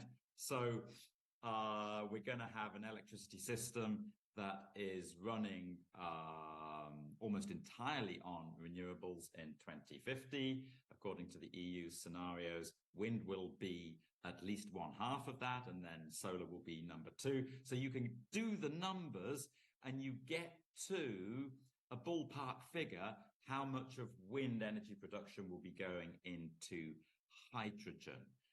You can deduce it for yourselves from the numbers that I have given. The majority, of course, will still be going into the direct electrification of the economy. And the wind industry are very clear on this. If something can be if something can be decarbonized through direct electrification, it should be decarbonized via direct electrification, because it's always going to be cheaper and more energy efficient to do it that way rather than by doing it via hydrogen. Hydrogen should only be used for the hard to abate sectors, but we know there are lots of hard to abate sectors. Of course, where hydrogen is used in those hard to abate sectors, long term, hopefully in the medium term already, it should always be renewable hydrogen. And we want to service that, and we are working actively on that. And so we take an interest in things like, how should these renewable molecules be transported? Should it be blended in pipelines, or should it be in hydrogen-only pipelines? And we think the latter is going to be cheaper, because we can see conversion costs in the blending, where we note the issues around the corrosion of existing natural gas pipelines. When you try blending hydrogen into them, the hydrogen molecules are smaller, so the sealing requirements are different. So we kind of think from our perhaps not so well-informed perspective that pure hydrogen pipelines are going to be the cheaper bet. Now, let me say something about power purchase agreements. When they are signed in the electricity sector, they're signed directly between the wind farm and the industrial off-taker. You might sometimes have a third party in between, but more often than not, it's a direct contract. Now, in hydrogen, you're going to have more actors, because you're going to have somebody in the middle of the renewables producer and the hydrogen consumer who's doing the electrolysis. Maybe it'll be the hydrogen consumer as well. Often it won't be. You will then have actors involved in the transmission and distribution of the hydrogen, maybe actors involved in the storage of the hydrogen, if that is part of the business chain. So there'll be more actors, and our strong advice to you, based on our learning from PPAs and pure electricity, is actually having more actors. It might sound as though it's going to make it more complicated, but you've got more people to share risk. And you must make sure that you've got good sharing of risk down that business chain with all the different actors involved. And of course, there are going to be a lot of newcomers in the hydrogen space, especially some of these electrolyzer operators. Yeah, often small companies. So the risk sharing is going to be crucial. Good news here. The European Union and the European Investment Bank have woken up to the need to support risk sharing in PPAs. Even in electricity, we have off-takers who are worried about the long-term health of the wind farm financially that they're contracting with. And the other way around, the wind farm might be worried about their off-taker. It's a small company. Are they going to be paying us still in 15 years' time? So what the EU is doing now, it's saying in legislation member states must put in place guarantee schemes for these PPAs, and the European Investment Bank is helping us operationally with that, and a number of member states have introduced these already. There's clearly going to be a need for these guarantee schemes in hydrogen PPAs as well. Thank you for your attention. Thank you very much. Thanks, Giles. You disappear again, but well, soon you'll come back, I'm sure. We have 4 minutes left, and I would like just to give the floor to each one of you in the panel, just for a very quick reaction. Jonas, what you heard about this report that we have presented today, and you heard about discussions on dynamics going on and prospectively going on in our whereabouts here in Veneto. Something specifically capture your attention? No, I think, look, I've seen the report. I think it's excellent. I think it's fantastic that you're doing this. I think you really have the opportunity to be a leader, but you need to be very brave. You need to have a lot of leadership, because decarbonizing Venice is not straightforward. I do think that there are some fantastic opportunities, and I think that what you're doing around the port and airport is potential global leadership.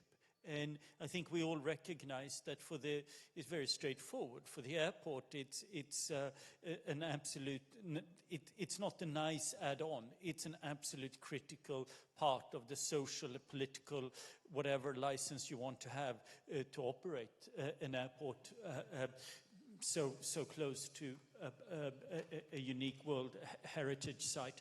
So I think it is to get on with it, and it is. You know, we can't sort of sit and think that this will happen. We got to make it happen by working absolutely tirelessly to provide leadership, to make new connections. This is not business as usual. It's not easy, but it is incredibly exciting, and it is an absolute necessity. So it's a once-in-generation reform opportunity, and I wish everyone here immense good luck in getting on with that. Thank you. Thank you very much. Thank you very much. And Catherine, I believe you're still connected with us. Hi. And I basically would like to pose you the same questions, which is, you had a chance to take a look at the report a couple of days ago already. And was it something that struck you? Was it something connected to the last buzzword you used, which is prioritization, for instance? Yeah, so I was looking in the report, and I also agree. I think it is an excellent exercise, because what it does is bringing the perception and also like the ambitions of people together and put it into numbers. Of course, what I saw was hydrogen use also in the transport sector as a major vehicle to decarbonize the transport sector. From a 1.5 degree scenario, we would rather see that in international shipping and aviation, as I mentioned before. But what I would like to say is that I think this report and this exercise of looking into what people are planning is very important, because we need to bring together a large number of stakeholders, because everything, when we talk about transformation, is complex. And we cannot forget that, and being in a conversation and looking into different options is very important, and this is why I think it's a very good idea to do that, and also having this conference today. Thank you very much. Just would like to know if Giles is still connected. I am, yes. Please, you have 30 seconds for a very quick reaction, please. Very good report, fantastic initiative, two very specific pieces of advice. The permitting authorities, make sure they are prioritizing the right projects. They don't have to treat each application for a permit on its merits equally. There's nothing in EU law that requires that. They should get smart and prioritize those that need to be permitted ASAP. Secondly, guarantees of origin when it comes to PPAs. They are essential, because those consuming need a certificate saying this came from renewable hydrogen. But don't assume that those guarantees of origin have to be a traded and tradable product. They have become that in electricity, perhaps not intended. They're just become an additional source of revenue for wind farms and solar parks. They do not need to be. They can be issued free of charge by the authorities and handed over free of charge from the producer to the consumer as a source of certification, which is what they're all about. Thanks. Well, this is the beauty of Horizon Markets, Horizon Dynamics. Jonas, don't you want to just give us 20 seconds of what I saw just crossing your mind a few moments ago? Well, thank you. It was what Catherine was talking about there. So how are we using this hydrogen? Well, I think that it's quite clear that in the longer term, aviation fuel will be a central part. What we're already seeing is it being used in iron ore reduction to steel making. That is starting to happen already in a couple of places around the world. So steel is an early user. We will also very soon start to see, as Catherine mentioned, green ammonia being produced to be used as a fuel for ships. So steel early, ships will come a little bit after that. Fertilizer will also be reasonably early. And that will probably then be in emerging markets and developing countries. So that is some of the early use cases I just wanted to mention. Thank you.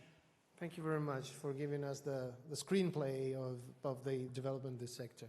Grazie a tutti, grazie per questo confronto internazionale che ci ha dato la possibilità, insomma, di vedere un po' come si muovono anche delle altre dinamiche e anche di beneficiare delle esperienze di settori che insomma, si misurano con problematiche, soprattutto anche di regole, di permessi, che sono quelle che probabilmente presto saranno presi in considerazione dallo sviluppo del settore idrogeno. Un'ultima tavola rotonda in questo momento, chiamo sul palco il dottor Nicola Pianon a moderare, Senior Advisor e Senior Partner Emerito del Boston Consulting Group e membro del comitato di gestione della fondazione, di cui peraltro faccio parte anch'io. Nicola, intervengono l'ingegner Sergio Trevisan, Managing Director Pietro Fiorentini, l'ingegner Raffaele Candela, Hydrogen Country Coordinator Baxi, l'ingegner Stefano Marzotto, direttore commerciale e responsabile business idrogeno Nidec e il dottor Guido Casellato, Chief Executive Officer di H2C. Vi lascio subito spazio ricordando che questa è un'occasione, una delle prime occasioni nelle quali riusciamo a aver modo di sentire le aziende che cosa ci raccontano, come stanno muovendosi su dei progetti o delle prospettive concrete che stanno esplorando ed è un valore aggiunto, un sottoprodotto di altissimo valore aggiunto di questo esercizio che abbiamo fatto nel monitorare e nel fare un'analisi di quello che è lo stato dello sviluppo dei player dell'idrogeno in Veneto. Grazie Nicola, prego. Grazie Alessandro, buongiorno, anzi buonasera a tutti. È il panel più sfidante perché è l'ultimo, quindi la resistenza dei nostri eroici partecipanti è un po' ai limiti, ma credo che sia anche un panel molto importante perché ci porta, diciamo, nell'esperienza vera delle aziende. Queste sono aziende venete in primis, ma anche aziende internazionali, aziende che hanno uno sguardo sul mercato dell'energia a livello internazionale. E che hanno fatto e stanno facendo esperienze a vari livelli, a vari stati di avanzamento nell'idrogeno di cui ci parleranno. Questo è lo spirito di oggi, calarci quindi nella realtà, diciamo, del mondo dell'idrogeno. Prima vorrei fare un breve giro di tavolo su però il vostro pensiero su quello che avete sentito oggi. Si è parlato molto dell'Italia, del posizionamento dell'Italia, quanto siamo avanti, quanto ritardo abbiamo, dove abbiamo barriere molto forti da superare, e si è parlato anche giustamente di Veneto, il nostro territorio, per capire qual è il reale potenziale che abbiamo di sviluppo, di essere un player, di essere nella partita dell'idrogeno con un ruolo importante. Ruolo che per l'Italia e per il Veneto può essere molto diverso. Il Ministro ha parlato del pipeline dal Nord Africa, l'Istituto di Tecnologia, il professor Di Noto hanno parlato del ruolo nella componentistica. Voi siete nell'arena competitiva e quindi ci interessa sapere ovviamente qual è il vostro vissuto, quindi prima di passare alle case history dei vostri progetti. Partirei con Sergio Trevisan di Pietro Fiorentini. Prego. Grazie, buonasera a tutti, grazie di avermi invitato oggi qui. La competizione è piuttosto forte, agguerrita, e faleva anche, la competizione, parlo quella internazionale, faleva anche su una disponibilità finanziaria che non è banale, questa grazie all'attrattività che hanno grossi gruppi nei confronti anche dei fondi di investimento e così via. Quindi c'è un primo problema di taglia dimensionale per essere competitivi contro grandi agglomerati sia europei sia per esempio americani, e questo è una difficoltà oggettiva che ci troviamo tutti i giorni. Penso che le difficoltà nello sviluppo della produzione, della domanda dell'idrogeno siano state ben delineate negli interventi di questa mattina, quindi non le ripeto. È chiaro che per il problema che menzionavo prima, l'accesso a fondi che siano europei o italiani, che hanno lo scopo di accelerare e di supportare le nostre aziende a essere competitive nel mercato mondiale, l'accesso in primis e la gestione dei fondi stessi una volta ottenuti, insomma, deve essere un qualcosa di snello per permettere a realtà anche medio-piccole di poter portare la loro tecnologia sul mercato. Questo mi permetto di sottolineare rispetto a tutto quello che è stato detto stamattina e che condivido appieno. Grazie mille. Passerei a chiedere lo stesso punto di vista a Raffaele Candela, che è l'Hydrogen Country Coordinator di Baxi, un'azienda molto forte internazionale, soprattutto nel mondo delle caldaie. Prego. Se funziona, ovviamente. Prova. Buonasera a tutti. Allora, grazie a tutti innanzitutto e buonasera. E per quanto riguarda il nostro settore, è un momento molto importante per noi perché abbiamo visto oggi si è parlato molto dei settori hard to abate, quindi si parla molto di industria, però è chiaro, e anche alla Commissione europea è così, che il settore più energivoro ad oggi in Europa è quello del riscaldamento degli edifici, che è responsabile anche di un 36% delle emissioni del gas a effetto serra. Quindi chiaramente noi ci occupiamo sicuramente a livello europeo, ma dal momento in cui la nostra caldaia è sviluppata, prodotta, pensata interamente in Veneto, a Bassano del Grappa, con intelligenza veneta e combustione sempre veneta, ecco che diventa importante per noi andare a raccontare quanto sia importante argomentare il discorso del riscaldamento assieme a tutta quella che è l'industria e il trasporto. Nonostante questo, ecco che le esperienze che andremo a raccontare dopo ad oggi diventano molto difficili da mettere in pratica, perché chiaramente non c'è una normativa che supporta tutto questo e la filiera è da costruire. Noi spingiamo dal basso. Grazie mille. Passerei la parola al dottor Stefano Marzotto, direttore commerciale responsabile del business idrogeno, ovviamente, della Nidecasi, la vecchia Saldor Sistemi. Prego. Grazie, sì. Intanto buonasera a tutti e grazie per l'invito. Oggi ci sono stati molti stimoli interessantissimi. Uno dei ragionamenti che è stato fatto è stato questo del gap, no? C'è o no un ritardo in Italia? Ecco, noi siamo un pezzetto della filiera della produzione dell'idrogeno, facciamo gli EPSU, gli alimentatori per gli elettrolizzatori. Ecco, dal mio punto di vista questo gap purtroppo c'è, perché se devo vedere il portafoglio di ordini o di offerte calde che abbiamo, sono esclusivamente fuori, quasi esclusivamente fuori dall'Italia, con qualche piccola eccezione. Abbiamo progetti importanti in Spagna, in UK, in Netherlands, in Germania e poca roba in Italia.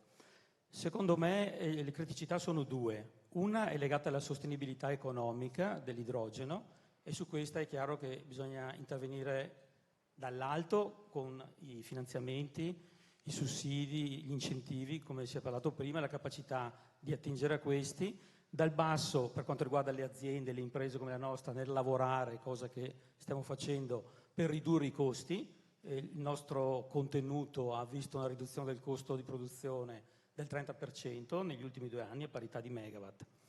E l'altra criticità invece è secondo me legata alla dimensione degli impianti, perché gli impianti che stiamo vedendo in Europa sono tutti dell'ordine dei 100 megawatt. È chiaro che richiedono uno sforzo di EPC, di produzione degli elettrolizzatori, delle PSU, di gestione del progetto che è enorme, e possiamo affrontare questo tipo di progetti solo facendo sistema insieme, altrimenti non ne veniamo fuori. Sì, questo è un tema molto importante, ne parlavamo con i responsabili di Confindustria durante il break. È chiaro che il tema della scala, che torna sempre per iniziativa in Veneto, del fare essere uniti e fare sistema, diventa importante vista la dimensione della sfida. Quindi per ultimo chiederei in questo primo giro a Guido Casellato, che è il CEO di un'azienda presente nel mondo dell'idrogeno anche con degli elementi di elevata innovazione, è il Chief Executive Officer della società. Prego, dottor Casellato. Buonasera, ringrazio tutti quanti, ringrazio dell'invito. Direi che questo panel, questi incontri di oggi sono stati veramente importanti e anche per noi formativi. Formativi perché comunque il fatto di confrontarsi, di discutere e di capire dove siamo è fondamentale. Diciamo che lo sviluppo dell'idrogeno in Italia è iniziato dal 2019, nel senso che prima era molto a livello così sperimentale, ma le prime attività vere sono partite effettivamente dal 2019 e come stamattina diceva appunto l'amico Gabriele Lucchesi di Edison, c'è un bambino nella culla, dobbiamo capire se questo cammina a quattro zampe o se riesce praticamente a mettersi in piedi. Un po' quello che vi dirò adesso, ma vi dirò anche dopo, è che dovremmo comunque, innanzitutto al di là certamente di fare squadra, di fare sistema, di approfittare di questa grande opportunità, di questa straordinaria regione e di questa chiaramente questo mondo industriale veramente effervescente della nostra regione, comunque di investire soprattutto nell'innovazione, nella ricerca e nello sviluppo. Questi sono paradigmi fondamentali in qualsiasi attività industriale. Noi in effetti poi quando vi spiegheremo cosa stiamo facendo, che siamo già comunque sul lato esecutivo, è chiaro che abbiamo dovuto investire o far investire o comunque coinvolgere persone che hanno investito per decenni per arrivare a un risultato. L'idrogeno verde certamente sarà un vettore energetico o comunque un sistema d'accumulo vincente, ma bisogna ancora di tantissimi sforzi nell'innovazione. Oggi ho sentito parlare poi di numeri da un punto di vista economico, di costi al chilo, non voglio fare commenti, ma no, può farli. No, ma siamo un po' lontani rispetto ai numeri che ho sentito oggi, visto di essere l'unico, penso, qui dentro fruitore oggi di idrogeno. Fuori c'è la mia macchina, quando vado a fare la ricarica al distributore, quindi so perfettamente quanto pago l'idrogeno alla pompa con l'addebito sulla carta di credito. La strada è ancora lunga, credo che questa sia una grande opportunità, una grande possibilità. Tra l'altro ringrazio veramente molto la Regione Veneto, ringrazio molto la mia Confindustria, perché comunque sono diciamo, elementi straordinari e importanti per questo sviluppo, per questa sfida, ma è chiaro che abbiamo ancora tanta strada da fare e come dicevano qua i colleghi, come è stato detto anche prima, fare squadra è importante. Grazie. Grazie mille. Beh, entrerei nel vivo dei progetti che queste aziende stanno portando avanti. Tornerei al dottor Trevisan di Fiorentini. Abbiamo anche qualche slide di supporto e anche, credo, un video nel caso di Fiorentini. Facciamo partire quello? Sì, grazie. Prego. Una veloce introduzione del gruppo Fiorentini. Può aspettare un secondo.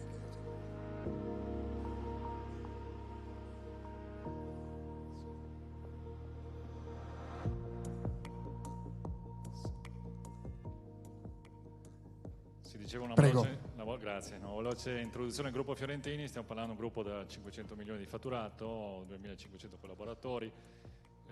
Grazie.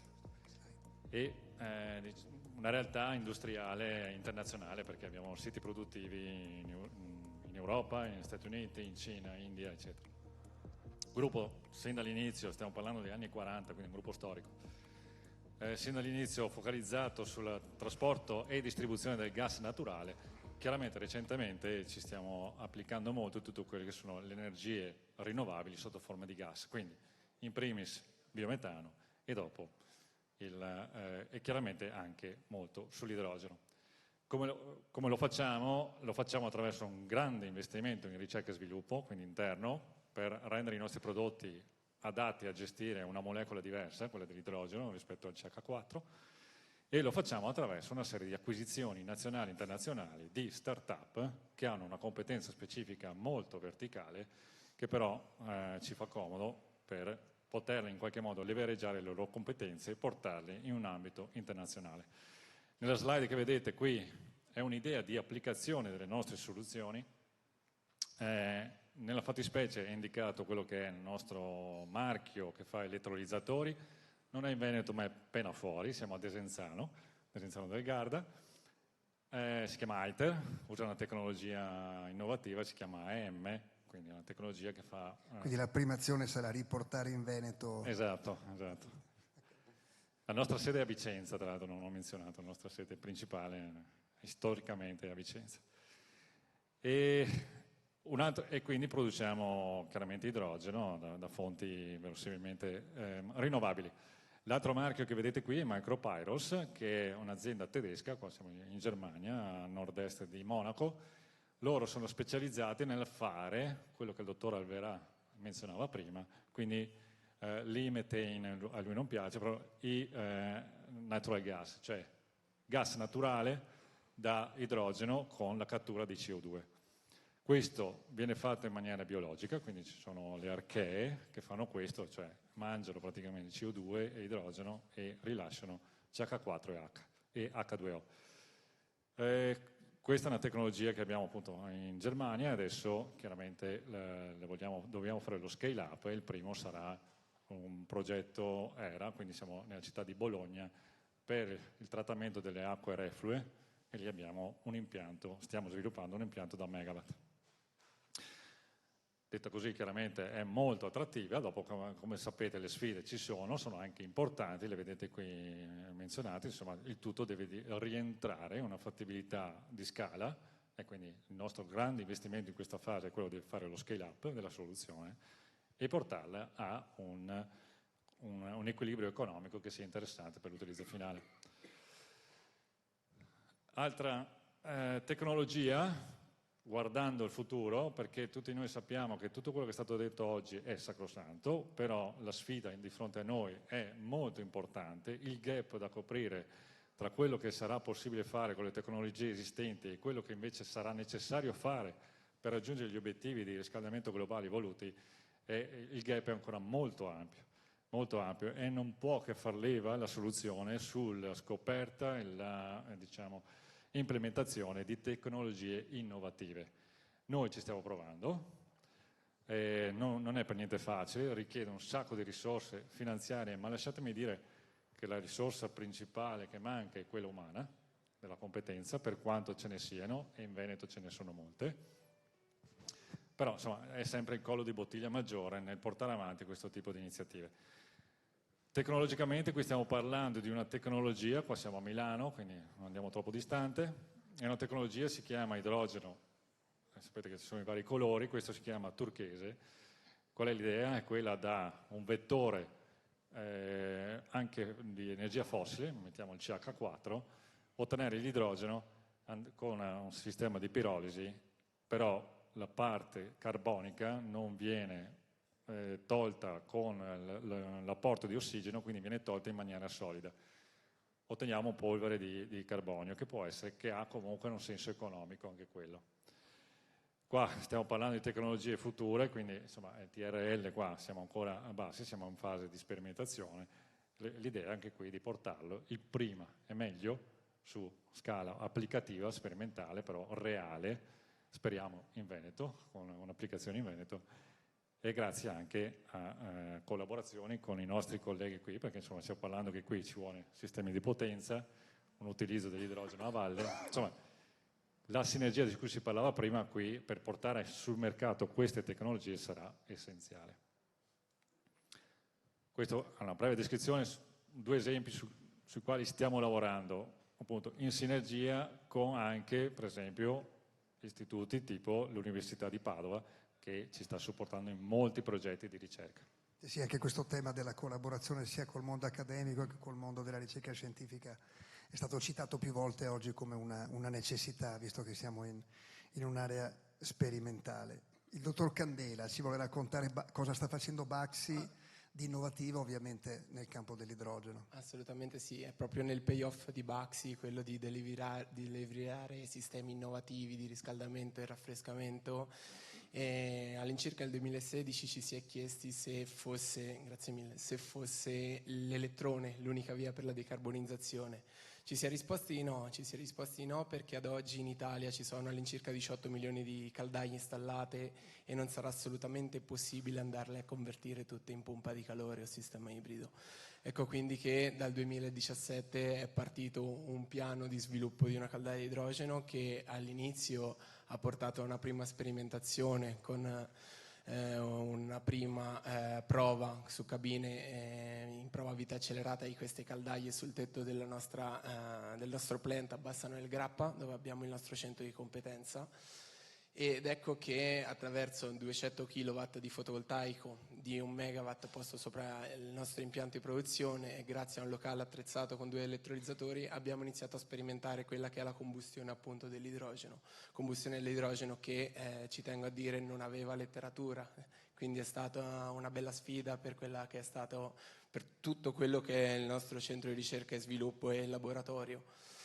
Da qui siamo riusciti a fare, grazie a, come vedete, purtroppo le bandierine non c'è mai la nostra, ma grazie a diversi collaboratori. È un messaggio questo. Sì, assolutamente sì. A diverse partnership, molte installazioni. La prima già nel 2019 l'abbiamo fatta a Rosenburg, qui parliamo di un puro dimostrativo. A settembre del 2020, grazie a un progetto finanziato dal governo britannico, dove ha partecipato anche qui Pietro Fiorentini assieme a noi, siamo riusciti ad installare diverse caldaie in field test. Come vedete, di nuovo l'Olanda, di nuovo la Francia, anche la Germania hanno fatto un importante sviluppo ad ottobre dello scorso anno, ma visto che il tempo è poco avrei piacere di porre enfasi sul progetto di Lochem. Qui si tratta realmente di una cesura per quello che è il mondo del riscaldamento, perché ad oggi grazie a una utility, Aliander, stiamo immettendo in una rete esistente idrogeno 100% chiaramente all'interno di 12 case unifamiliari che presto diventeranno 15. Questo significa che ad oggi 12 famiglie ricevono alla fine del mese una bolletta di idrogeno e non di metano. Questo è il progetto a cui stiamo pensando molte volte di provare a realizzare anche qui in Italia. Stiamo trovando numerose difficoltà, chiaramente in termini di finanziamento, ma anche di normativa che un po' ci frena. Però al tempo stesso ecco, è importante secondo me essere qui tutti oggi, vedere che il know-how è in Veneto, il know-who lo abbiamo scoperto oggi, il dove c'è da definirlo e chiaramente anche il quando, speriamo presto. Grazie. La Fondazione ha anche la missione di favorire progetti innovativi e di facilitarli, di mettervi anche in contatto con aziende e con le istituzioni. Oggi avete visto il Comune, la Regione, anche lo Stato è stato presente in questa stanza, per cui questo direi che è un segno incoraggiante di attenzione.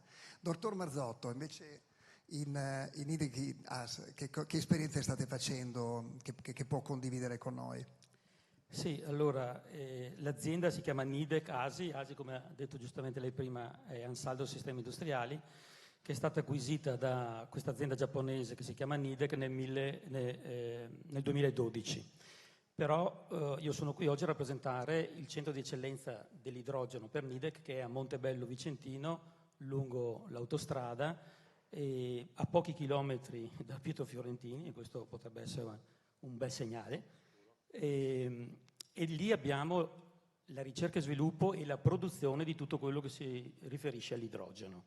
Ecco, a parte i compressori che sono sviluppati invece a Monfalcone con i motori, ma la parte di elettronica, le PSU per alimentare l'elettrolizzatore è fatta lì.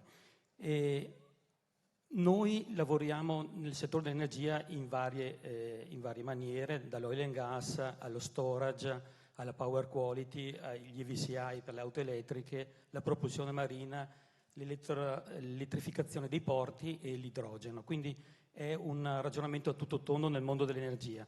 ma quello che mi preme sottolineare è che, per esempio, il contenuto elettronico che serve ad alimentare le PSU, gli elettrolizzatori, il battery energy storage e le fuel cell è lo stesso. Cioè noi usiamo lo stesso prodotto che è stato ingegnerizzato su uno skid di dimensioni standard, di un container di dimensione standard, il prodotto è lo stesso.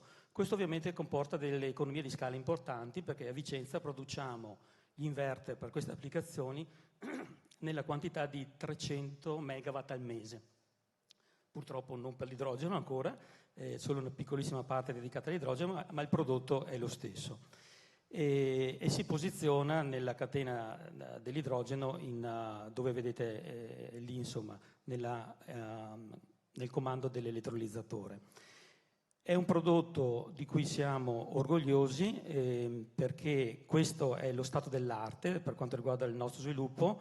È un sistema capace di erogare 5,6 megawatt, montato in questo caso su uno skid aperto delle dimensioni di un container standard da 40 piedi che può essere posto uno sopra l'altro, e ne siamo orgogliosi perché credo che una delle caratteristiche, oltre al costo di cui ho parlato prima, sia assolutamente il footprint. Come ho detto, gli impianti che stiamo affrontando sono sull'ordine dei 100 megawatt. Vuol dire che servono 20 oggetti di questo o 24, perché di solito c'è un po' di ridondanza, oltre all'elettrolizzatore. E il posizionamento, veniva citato prima il porto di Rotterdam, che stiamo vedendo, ma anche il porto di Anversa. È chiaro che l'occupazione di spazio di questi oggetti è molto molto importante, perché tra l'altro non possono essere affiancati uno all'altro perché bisogna accedere per le manutenzioni. Quindi questo è lo stato dell'arte ed è assolutamente a livello mondiale come costi e dimensioni. Ma stiamo lavorando a una doppia linea di sviluppo. La prima, che vede la possibilità di mettere il doppio della potenza sullo stesso volume, quindi 10 megawatt, oppure di far stare i 5 megawatt in 20 piedi. Quindi per noi questo è un must nelle linee di sviluppo del prodotto. Grazie mille. Dottor Casellato, vuole portarci attraverso le esperienze che H2C sta facendo, alcune sono anche abbastanza affascinanti dal punto di vista dell'innovazione, per cui le lasciamo volentieri il tempo per descriverla. Grazie. Andare avanti? Ok, siamo in Veneto. Veneto è una regione, come anticipavo prima, ricca di industrie. Quindi con le industrie e le attività industriali abbiamo un tema di trasporti, che è stato un tema molto oggi dibattuto per quanto riguarda l'utilizzo di idrogeno. Cioè, è emerso un po' da tutte le presentazioni e dalle discussioni che l'angolo, diciamo, del trasporto sarà il primo angolo di ingresso per quanto riguarda l'idrogeno.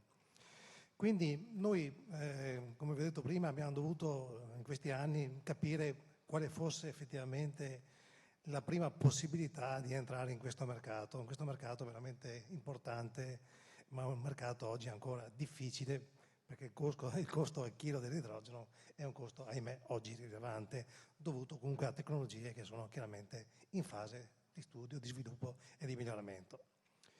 Quindi, proprio sulla scorta di quello che è stato detto anche oggi da Save, che c'è comunque anche un'attività di decarbonizzazione sugli aeroporti, noi non ci siamo occupati chiaramente della questione passeggeri perché non ci compete, essendo comunque industriali, chiaramente, quindi ci siamo addentrati nel capire come si poteva migliorare il traffico sulle strade, togliendo quindi traffico su gomma e portarlo chiaramente su aereo. Dopo parecchio tempo e dopo comunque molte attività di discussione, di ricerca in collaborazione con università sia nazionali che internazionali, venete, padovane, abbiamo deciso comunque di iniziare questa avventura chiaramente rivoluzionaria, quindi questa sfida nell'andare a scegliere un partner internazionale che ci desse un aeromobile chiaramente con una tecnologia assolutamente affidabile, frutto di 7 anni di attività di ricerca e sviluppo e di investimenti rilevanti, e chiaramente dovevamo capire in che maniera interagire con questo nostro partner dal punto di vista industriale e strategico per portare questo progetto a partire proprio dalla regione del Veneto. E quindi abbiamo siglato un accordo strategico in esclusiva, tra l'altro avallato anche dai reciproci governi italiano e ahimè israeliano in questi giorni, ma comunque chiaramente israeliano, per sviluppare e mettere a terra già dal 2025 questa attività operativa per iniziare a trasportare pacchi chiaramente del peso di 5 kg in un raggio fino a un massimo di 250 km a una velocità di crociera di oltre 100 km all'ora, ma la grande novità, signori, che noi questo lo trasportiamo consumando 250 grammi di idrogeno. Quindi, rispetto alla mia Mirai, che per fare 250 km ha bisogno di 4 kg di idrogeno, io con 250 grammi di idrogeno faccio 250 km. E così in qualche maniera abbiamo un po' rotto il ghiaccio, chiaramente con questo mezzo che già funziona, che già è in volo in Israele, chiaramente non in questi giorni, chiaramente di guerra, di ostilità, perché volevamo comunque arrivare con qualcosa che non dovesse scontare in contributi, in incentivi, in tutto questo bailame di burocrazia europea, italiana, nazionale, internazionale.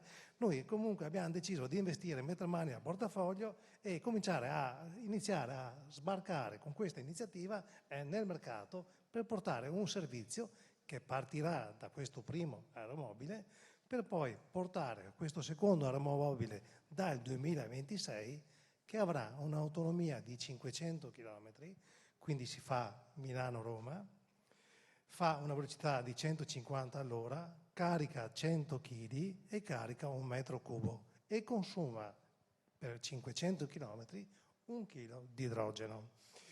Ok, quindi avremo una serie di vantaggi, di fatto comunque una decarbonizzazione perché a tutti gli effetti, perché questo è idrogeno verde. Torno indietro, se vedete nella slide precedente quella apparecchiatura sì, ha quasi tralasciato l'impatto ambientale, sì, nel commentare le cose più tecniche, sì, che è l'ultima riga che direi. Quell'apparecchiatura che è chiaramente costruita su nostra licenza, su nostra ingegneria, che è prodotta in una joint venture italo-olandese e tedesca, è di fatto una macchina che da fonte rinnovabile, in questo caso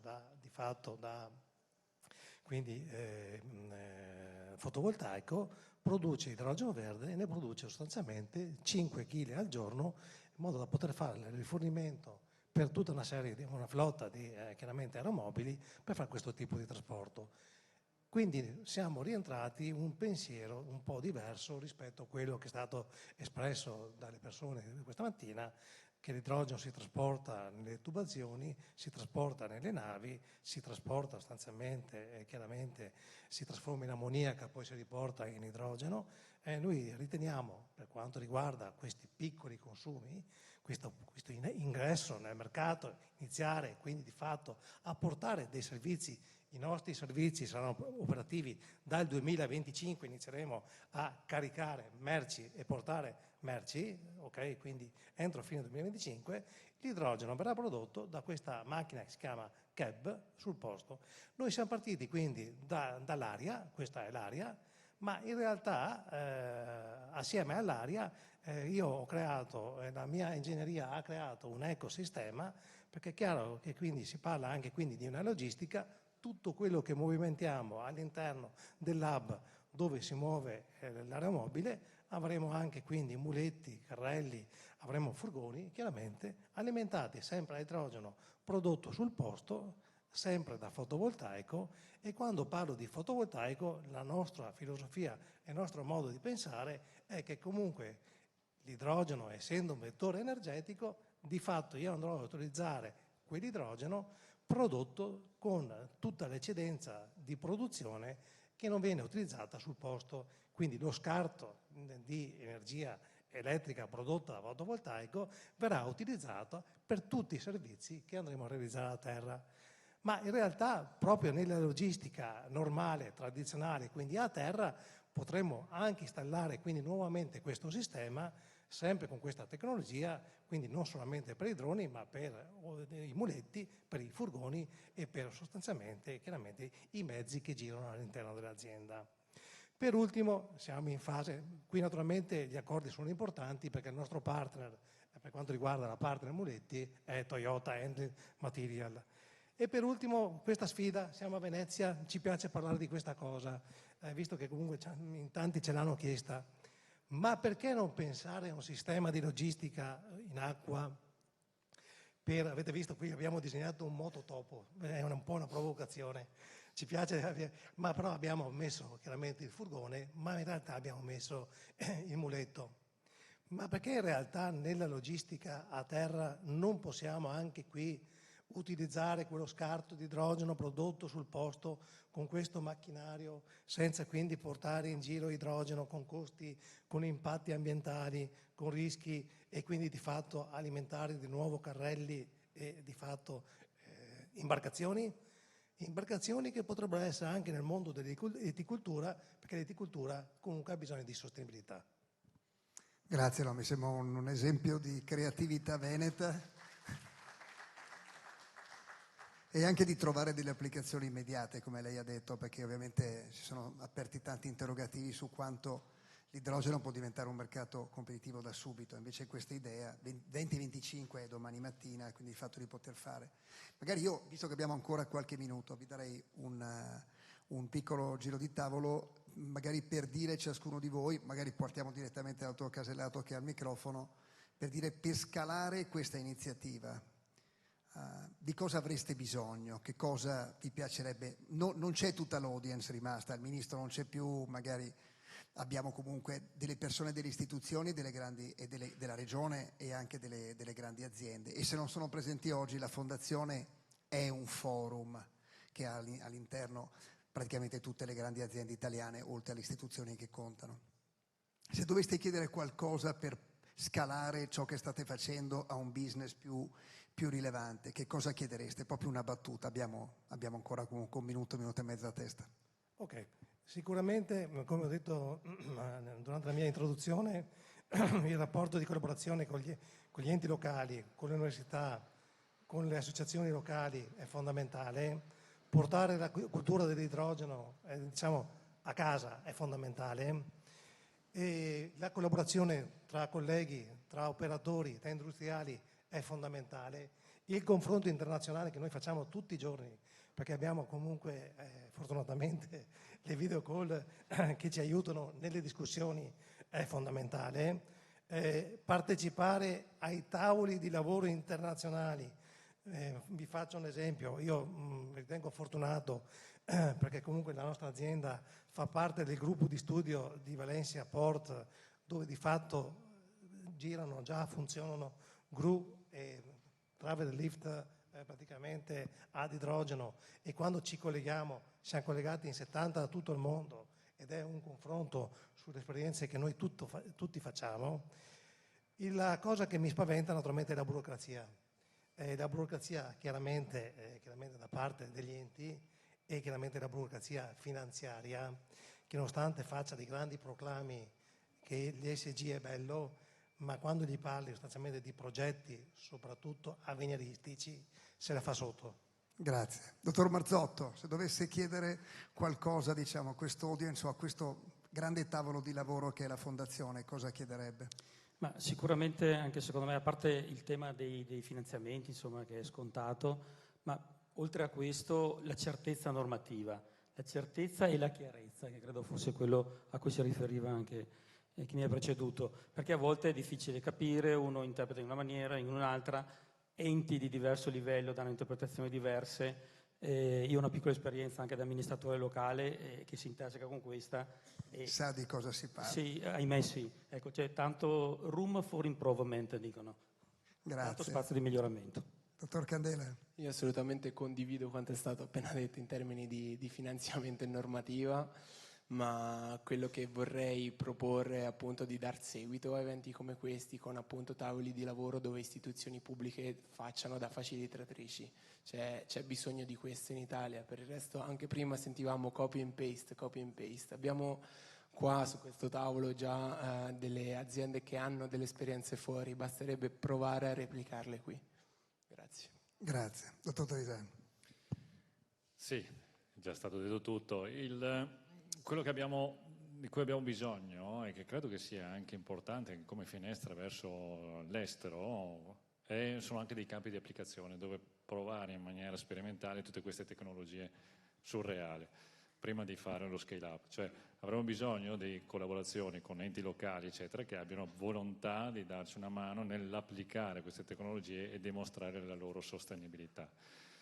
Siamo fortunati perché siamo una regione estremamente ricca, frizzante, cioè le persone, questo tema qua in particolare attira molto anche i giovani capaci, ne abbiamo tanti e quindi abbiamo tante risorse che avrebbero volontà di vedere applicate le loro idee in qualche modo in qualcosa di reale, e in questo serve molto la collaborazione degli enti locali o delle associazioni.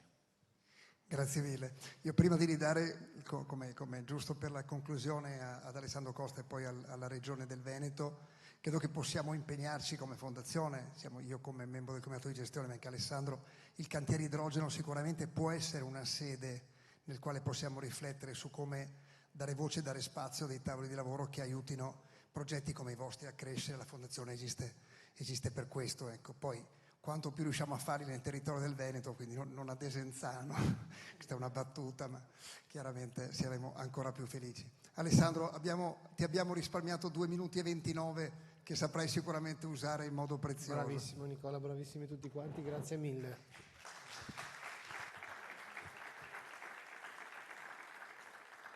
Ed è sicuramente uno stimolo che raccogliamo questo in fondazione. Quello d'altronde il monitoraggio noi l'abbiamo fatto per questo, mica per altro. Volevamo riuscire a farvi emergere, a far venire su, far venire fuori tutto quello che si stava facendo e quello che erano le potenzialità della nostra regione. Quindi ben venga proseguire in questa direzione. Bene.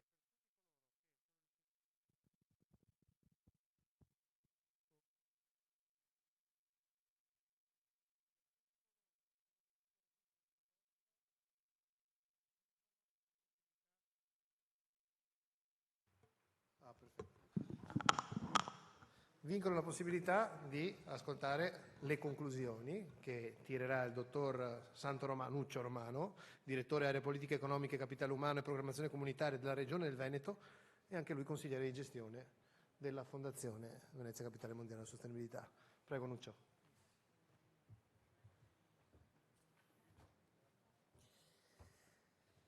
Avrei anche delle slide. Bene. Beh, intanto volevo sapere se siete ancora qui perché avete saputo che c'è un'estrazione di una delle auto qua a idrogeno che resisteva fino al termine, perché no, beh, grazie, insomma, veramente una giornata molto interessante e spero anche per voi, insomma, vedo dalla presenza.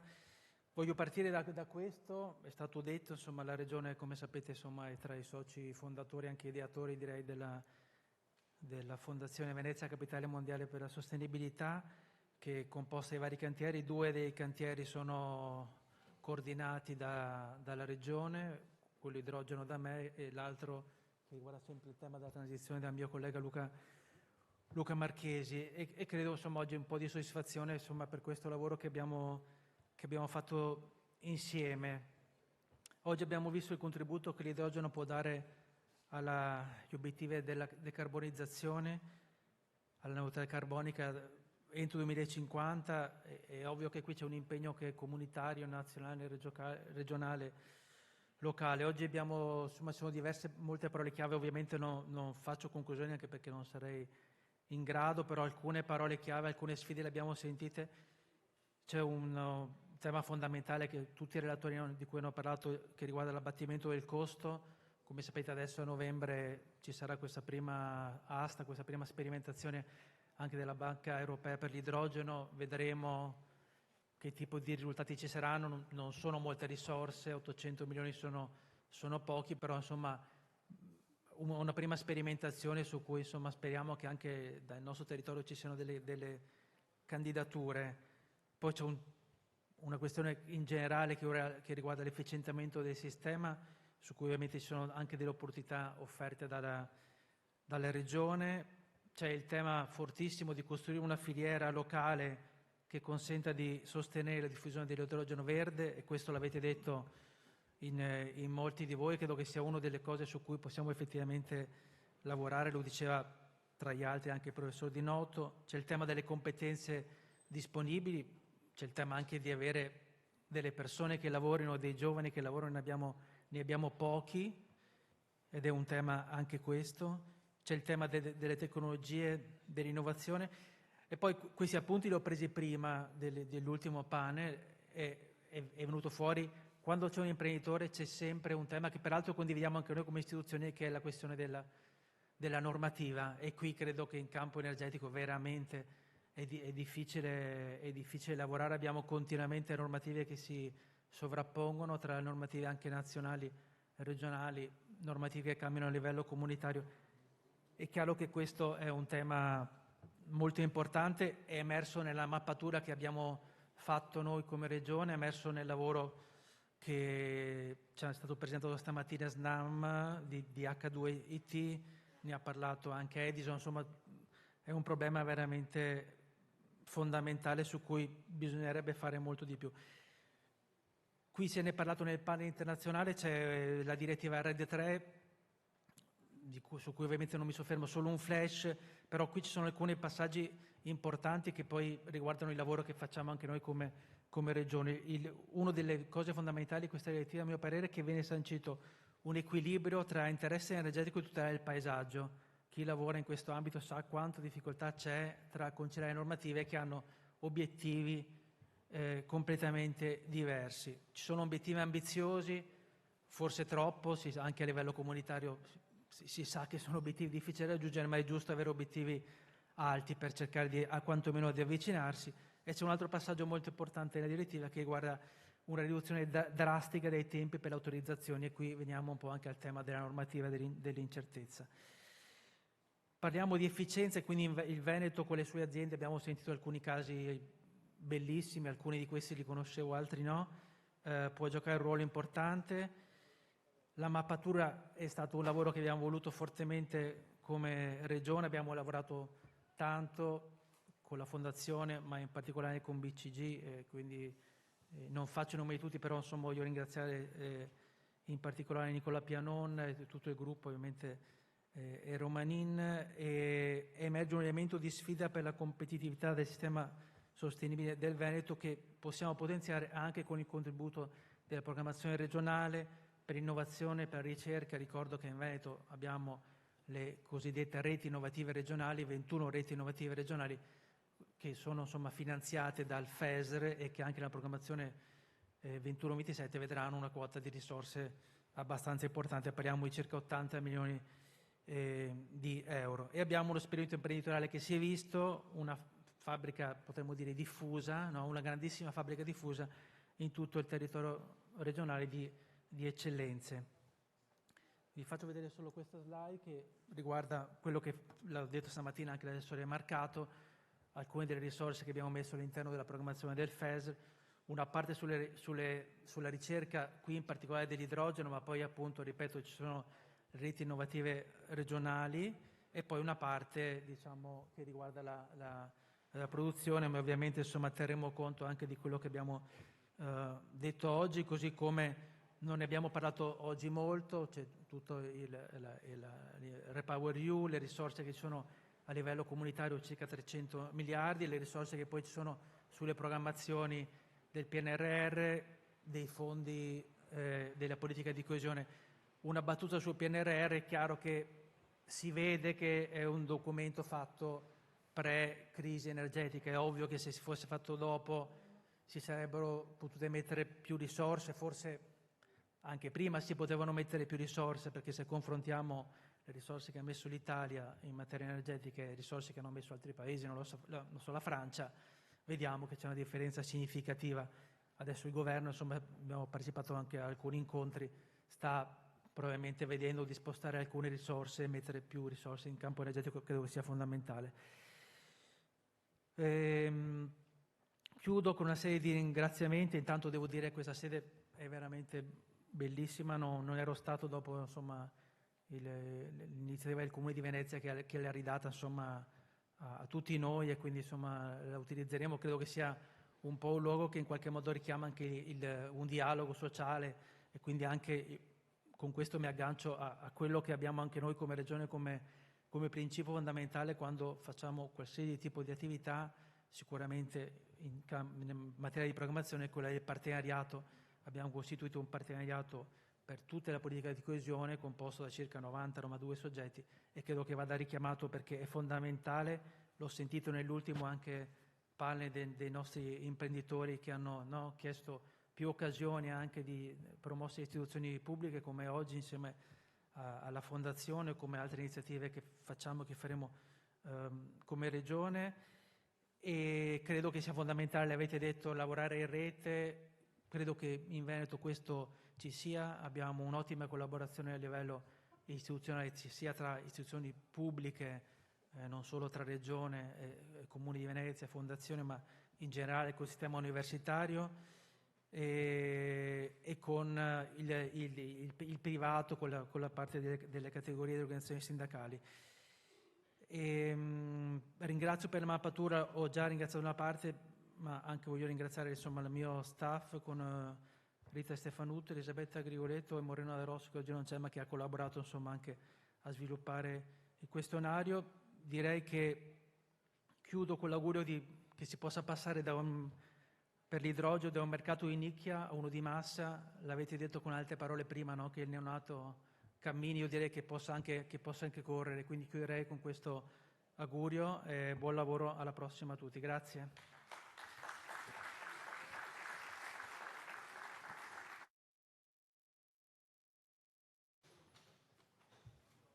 Per gli speaker rimasti, se volete salire un secondo sul palco, facciamo una foto, sì, e facciamo l'estrazione della Mirai usata. No, sì, c'è l'estrazione di una Mirai, però a molla.